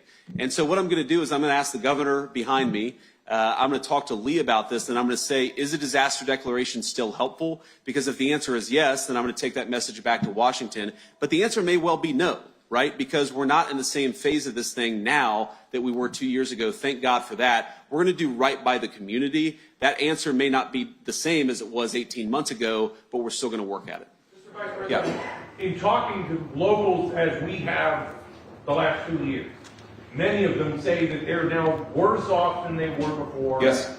They're closing their businesses, selling their businesses. What can you tell them now in this forum that they're going to hear at some point in the next 24 hours that leaves them thinking this is not just more lip service that they have heard for the last 2 years? So I guess what I'd ask him is, first of all, you're right. A lot of people in East Palestine have dealt with unspeakable tragedy and then economic calamity on top of that. I've talked to a lot of local businesses just here today who have lost customers, who feel like the bottom line is a lot worse than it was before this disaster happened, and that's local retailers, that's oil and gas businesses. But I guess what I'd ask them is, don't give up on this community, because we're not going to give up on this community. And it's not always going to be easy, and I'm not going to be able to take away the 2 years of economic pain that have been caused by this train disaster, but you do now have a government that cares about you, that's going to work on these problems, and isn't going to snap its fingers and fix everything, because that's not how any of this works, but is going to fight every single day to make sure you get the infrastructure, the redevelopment aid, and certainly the health and environmental aid that you need to get back on your feet. I really do believe that if we work this the right way, that if the federal government, the state government, the EPA administrator, and the people on the ground are willing to work for this community, then we're going to do better by East Palestine than we have over the last couple of years. That's certainly my commitment to this community. Okay, John. We talked rail safety probably more than anything over the last 2 years. When you introduced it, you spoke for yourself, you spoke for the constituents of Ohio. You now speak for the administration. Sure. Does the administration stand behind the Rail Safety Act as you introduced it? Well, John, the president endorsed the Rail Safety Act, of course, when it came out. And so certainly I think that we can say with confidence the president shares my view that we need some common sense rail safety. And yes, that is something that we're going to work on over the next couple of years. It's something that I think that we have a much better shot at, frankly, with Republicans in charge. Remember, we had the legislation. It was bipartisan. We had it in a place where it would have passed the United States Senate. Chuck Schumer just refused to bring it up to the floor for a vote. And so, yeah, I think things are a little bit different this time, and we're going to make sure we get this right. Mr. Vice President. Now, Henry asked me a question about tariffs. Let me say this, Henry. So I think for a couple of, look, not just a couple of years, for 40 years, with one very obvious exception, I think that we have had successive administrations who have not recognized that America's economic power is not just a source of prosperity, but is also something that we should be willing to put to use to make the American people safer and healthier. And unfortunately, we have had, especially at our southern border, a southern neighbor, and I think an important ally if they want to be, who has not taken their basic responsibility seriously about securing their own border and doing basic law enforcement within their own country. Now, what's happened? What's happened is that even in communities like East Palestine, you have seen a massive explosion in the amount of deadly, poisonous fentanyl that exists in this country.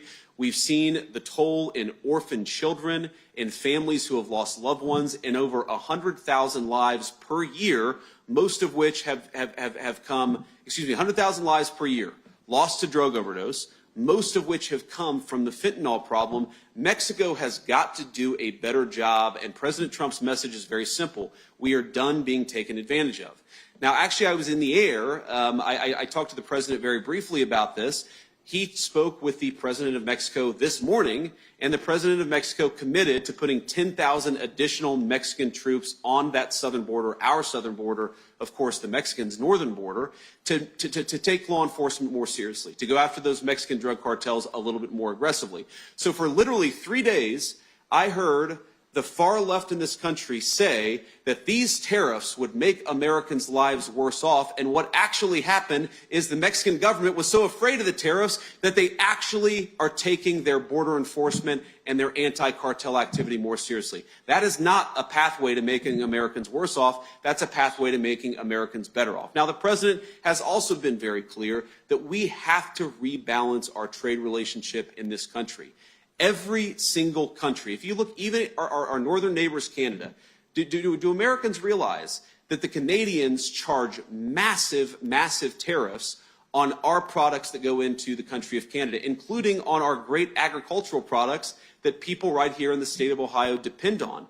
Well, if the Canadians are going to use their economic power to penalize Americans, I think it's totally reasonable for the American president to say, we're done being taken advantage of. We, of course, want to have a great relationship with Canada, but that goes both directions. And that's all his conduct and his activity of the last few days was about. We're done being taken advantage of in this country. We have got to rebalance the trade relationship between ourselves and our allies, ourselves and our adversaries. President Trump is committed to that, and tariffs is one tool that he's going to use to accomplish it.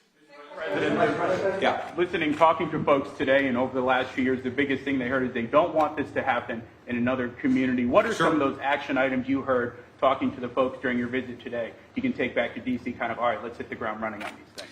Yeah, so it's interesting. Most of what I heard today was actually concerns about economic development.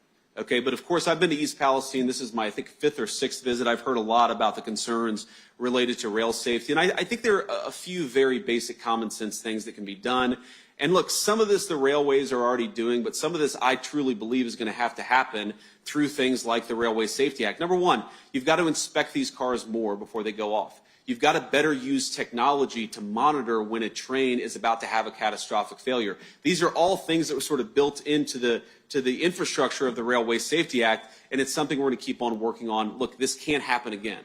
As much as I believe in East Palestine, and I really do believe in this community and its people, what they're rebuilding through shouldn't have happened. It's not their fault, and if we can take any learning from this, it's hopefully not to force another community to go through it again. Still want more assurance. So to Lee Zeldin, one of the things that was done, the question that's still raised is why the initial burn was allowed to happen from the EPA standpoint in the first place. And then when that plume went across into Pennsylvania and other states, a lot of testing wasn't done there. Back to what you were just talking about, the tariffs. So much money was spent on foreign countries, on allowing illegals into our southern border. A lot of this community feels like they've been abandoned, and it's been addressed already, but what is going to be done tangibly that you can see going forward that may address some of those? Will there be more testing done on areas that haven't been tested yet, more funding, or holding Norfolk Southern accountable, more than the $70,000 they've offered per person? Yeah, so a couple of quick things on that, and I'll take one more question, then we'll have to hit the road. So if you go back to the original promises that Norfolk Southern made, right? One, there was a big settlement for all the people who were personally injured from the disaster. I'm not talking about the environmental problems. I'm talking about those who were directly injured, like some of the chief's firefighters who sacrificed and need to be compensated for it. It turns out that a lot of those compensation promises have not been met, even though they've been built into court orders. That is unacceptable. We're going to talk to Norfolk Southern about it. Another Norfolk Southern promise is we talked about building a training facility in East Palestine that would train firefighters from Pennsylvania, West Virginia, and Ohio. But also, and the governor made this point to me privately, unfortunately, the firefighters behind me know more about how to deal with a railway disaster than almost any firefighting corps in the entire country. Let's turn that into knowledge that we can spread across this tri-state area and actually make better firefighters, or at least more well-trained firefighters, out of that process. Well, Norfolk Southern promised they were going to provide the money to build that training facility, and every single person to a man has told me that money has not come. Well, that's unacceptable too. So I think that a lot of this comes down to making sure the promises of Norfolk Southern actually turn from promises into reality, and that's something we're going to work on and certainly take back to Washington. Still want more assurance, Vice President, residents still want more assurance that any health concerns in the future will be covered, and they also want further health studies, which may be highly unlikely if the administration is making cuts to agencies like the National Institute of Health and the CDC. So what will you do about this? Well, first of all, I'd say cutting ridiculous bureaucracy is actually facilitates providing important services to people here on the ground. We all know that we have a government that wastes too much money, frankly, where there's a lot of fraud built into how our government spends money. And one of the things that does is waste taxpayer dollars. But the other thing that it does is it ensures that the money that we have in our resources at the federal government don't end up going to the people who actually deserve it. And so President Trump's desire to bring some efficiency back to the federal government, that's not going to be bad for the people of East Palestine. It's actually going to ensure that the resources we spend on health actually go to people on the ground rather than bureaucrats. And frankly, we're not talking about a lot of money. When I was working on this with the Biden administration, you know, we needed $5 million to start the long-term health study that we wanted to start. I know there's some negotiation about where exactly that money is going to come from. I think it should come from Norfolk Southern and not from the taxpayers. But we are committed to ensuring that people's long-term health needs are met on the one hand, and that those long-term health questions are answered. I really do believe that a critical piece of rebuilding East Palestine is giving people confidence that they can raise a family in health and safety here in this community. Now, I believe that's true, but the only way that other people are going to believe that's true is if folks like Lee Zeldin at the EPA and the broader administration take those health and safety concerns seriously. I promise the people of East Palestine we are taking those concerns seriously, and we will do so for the remainder of President Trump's administration. God bless you guys. Thank you for being here.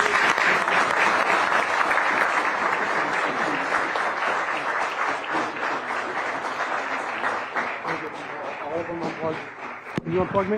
You guys unplug this, please. All the ones that we just, all the full ones. There's no more sound. Yeah, that one. Just push the button. Sorry. There we go. Thank you.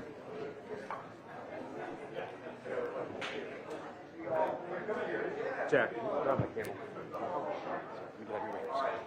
Now, the rule I've learned is that if you can't see the camera, the camera can't see you. So my big hand is in front of somebody, then move me or move yourself.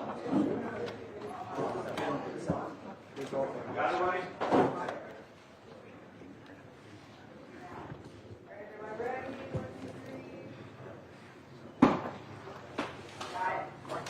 Thank you all. Thanks for everything. Thank you.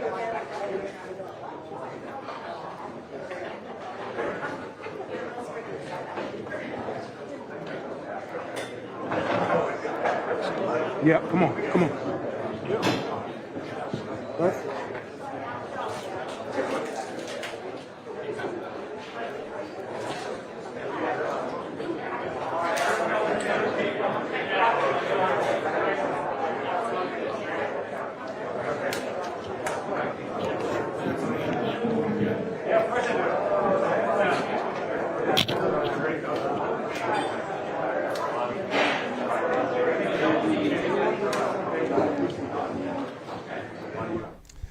All right, let's go from live coverage from East Palestine, Ohio, the vice president there. Let's go to the commander-in-chief, President Trump, who moments ago signed a number of executive orders from the Oval Office. We'll go to Washington, D.C. right now. Thank you very much. We have some very exciting news today. We have numerous fronts are being covered. Before we do that, Will will give me certain proclamations. We'll sign them. And you'll hear a little bit about them. Will, please? Yes, sir. First, we have for your signature 5 official designations of special envoys. The first is Mr. Steve Witkoff, who's actually in the room to be your Middle East envoy.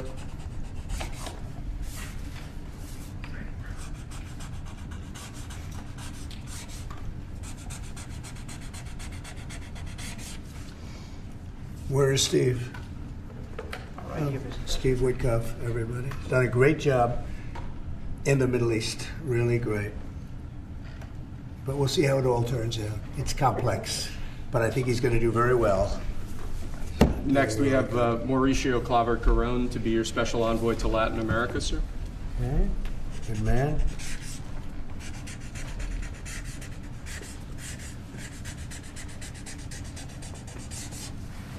Okay. Thank you, sir. Next, we have retired General Keith Kellogg to be your special envoy on Russian-Ukraine issues. We've made a lot of progress on Russia, Ukraine.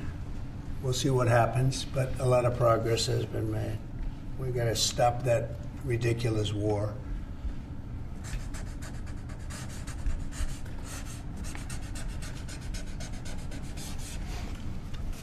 Okay. Thank you, sir. Next, we have designation of Rick Grinnell, to be your envoy for special missions. I sent him to California to turn on the water. We turned it on. It was not easy because we had to go through a lot of environmentalists that are causing a lot of problems. And we have billions of gallons of water. It was on 3 days ago. You probably saw. It should have gotten a lot of press, but it didn't get much. All we're doing is giving Los Angeles and the entire state of California virtually unlimited water, which they could have done 5 years ago, which I told them they should do, but the environmentalists stopped them. And we opened it, and we did it regardless of the state. And now the state seems to be very happy. I spoke with Gavin Newsom, and he's very happy. I almost called him by the other name, didn't I? My little nickname for him. But I think they're all happy. They have a lot of water in California. Too bad we didn't have it about 2 months ago, right? Mr. President, that was, by the way, that was a big move. We have, I don't know if you saw the pictures that were released of the water pouring down from the Pacific Northwest and Canada and lots of other places. And it's a pretty amazing sight. Mr. President, Rick Grinnell had a big Friday trip as well. He had a very big Friday trip. You're right. We'll talk about that. He's a good man, Rick. Lastly, sir, we have a designation of Mark Burnett as your special envoy to the United Kingdom. You know Mark Burnett is? I figure he should be good. He certainly done a great job. A friend of mine and very talented guy. We have very talented people working for us. I'll hold that one up because Mark gets so much television. We'll hold it up, right? He'll be thrilled to see it. He's going to do a good job. Thank you, sir. Next, your administration has smashed records for appointing large numbers of highly qualified, capable people at all levels of the federal government. These are 28 sub-cabinet level officials being appointed to a number of different departments. And charges your Secretary of the Treasury, Scott Bessent, and your Secretary of Commerce, Howard Lutnick, to begin a process that will hopefully result in the creation of an American sovereign wealth fund. It's a very exciting event. We're going to have a sovereign wealth fund, which we've never had. We have a lot of things that create wealth, and you're seeing that over the last 2 weeks. I think we've created more wealth. Other people have created de-wealth, the people, my predecessors. We're creating a lot of wealth. Scott, maybe you'd like to say something about it, and I'd ask also Howard to say something about it. Yes, sir. This is very exciting. We're going to stand this thing up within the next 12 months. We're going to monetize the asset side of the U.S. balance sheet for the American people. We're going to put the assets to work, and I think it's going to be very exciting. We're going to study best practices that's done around the world. It'll be a combination of liquid assets, assets that we have in this country as we work to bring them out for the American people. The extraordinary size and scale of the U.S. government and the business it does with companies should create value for American citizens. If we are going to buy 2 billion COVID vaccines, maybe we should have some warrants and some equity in these companies and have that grow for the help of the American people. So I bring all these things together, I think Scott and I will create an amazing sovereign wealth fund for you, sir. So other countries have sovereign wealth funds, and they're much smaller countries, and they're not the United States. We have tremendous potential in this country, tremendous. You're seeing that, what's happened just in a short period of time. And as an example, TikTok, we're going to be doing something perhaps with TikTok, and perhaps not. If we make the right deal, we'll do it, otherwise we won't. but I have the right to do that, and we might put that in the sovereign wealth fund, whatever we make, or if we do a partnership with very wealthy people, a lot of options, but we could put that as an example in the fund, and we have a lot of other things that we could put in the fund, and I think in a short period of time we'd have one of the biggest funds, and some of them are pretty large, I must tell you. Some of like the Saudi Arabia fund is on the large side, but eventually we'll catch it. But we're going to create a lot of wealth for the fund, and I think it's about time that this country had a sovereign wealth fund, and these two gentlemen and some others are going to work with them very closely, and they'll be heading it up, and they're going to do a great job. Two highly respected people that have done unbelievably well in the world, in the real world. So that's a big deal, huh? Yes, sir. I think it's going to create value and be of great strategic importance. Mr. President, why is it important for Elon Musk to have access to the payment systems at Treasury? Well, he's got access only to letting people go that he thinks are no good if we agree with him, and it's only if we agree with him. He's a very talented guy from the standpoint of management and costs, and we put him in charge of seeing what he can do with certain groups and certain numbers. Some of the numbers are horrible, what he's found. Think of it, $100 million on condoms to Hamas, and many other things that are frankly even more ridiculous. And they're finding tremendous waste, really waste more than anything else, I think you could say. Probably fraud and abuse could be added to it, the more standard waste, fraud, and abuse. But they're finding tremendous amounts of really bad things, bad spending. You've been writing about some of it, frankly, and some of the things that they've been doing is just terrible. Elon can't do and won't do anything without our approval, and we'll give him the approval where appropriate. Where not appropriate, we won't. But he reports in, and it's something that he feels very strongly about, and I'm impressed because he's running, obviously, a big company. It has nothing to do, if there's a conflict, that we won't let him get near it.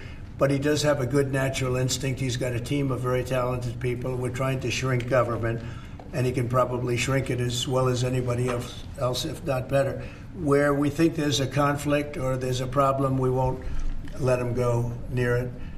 But he has some very good ideas, and we have a lot of very other talented people also. We're bringing in the most talented people in the world. By the way, we just unrelated, but we have two of the most talented people in the world, the legendary Rupert Murdoch and Larry Ellison. So they are two legends in business, publishing, and probably every other. Rupert is Larry pretty much in a class by himself, right? I mean, although you may have a couple of bucks more, I don't know, but Rupert is in a class by himself. He's an amazing guy, and Larry is Larry. Larry's one of the most serious players anywhere in the world. So it's an honor to have you. This has nothing to do with you people, but they're here, and I thought it would be appropriate. I'm sure you didn't recognize them. They're all going crazy. They're saying, "What are they doing here?" Thank you, sir. Mr. President, on the tariffs, is there any chance that Canada or China could also get out of the tariffs after you struck a deal with Mexico? Well, nobody's out with Mexico. We had a great talk with Mexico, and we had President Sheinbaum is a woman. I like her very much, and we've had good relationships, but we have to stop fentanyl from coming in, whether I like somebody or not, and we have to stop the illegal aliens from coming in. I think we've lost 200,000 people on average a year for many years, much higher than the 100,000. Could be even closer to 300,000. And they've agreed to put in 10,000 soldiers permanently, like forever, 10,000 soldiers at their side of the border and stop fentanyl and illegal aliens from coming into our country. They have a big incentive to do. Other than that, we've agreed to talk and consider various other things. We haven't agreed on tariffs yet, and maybe we will, maybe we won't. But we have a very good relationship. I also spoke with Prime Minister Trudeau of Canada, and we had a good talk in the morning, but I did ask him a couple of questions, like, banks aren't allowed to do business in Canada. Canada is very tough. Canada is very, we're not treated well by Canada. and we have to be treated well. Banks are not, as an example, allowed. Did you know that banks, American banks, are not allowed to do business in Canada? Can you believe that? And that's one of many things, and we talked about it, and I think we'll win most of the subjects. But for some reason, a lot of things have been very unfair with Canada. I noticed that in the first term. You deal with people, and after a while you begin to realize, like you learn that Larry Ellison's very tough to do business with, okay? He's a very tough guy. I mean, I'm sure you're shocked to hear that. But Canada is very tough. They're very, very tough to do business with. And we can't let them take advantage of the U.S. They don't take our agricultural product for the most part. They don't take our cars. They make cars, but they basically don't take our cars. And, you know, we don't need, and look, I think we're going to have another good conversation today. We're actually speaking at 3 o'clock again. But we don't need them to make our cars. We don't need them to give us lumber. We don't need them for agricultural products because we have all the agriculture we need. They don't take our agricultural product for the most part, our milk and dairy, etc. A little bit they do, but not much. We take theirs. And as far as cars are concerned, they took in a big percentage, almost 19% of the market.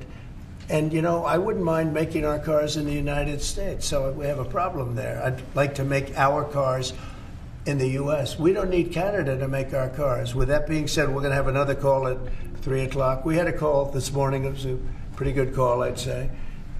So the call with Mexico went very well in the sense that they're very strong now on the border. They're going to put soldiers there. So, actually, they're best military soldiers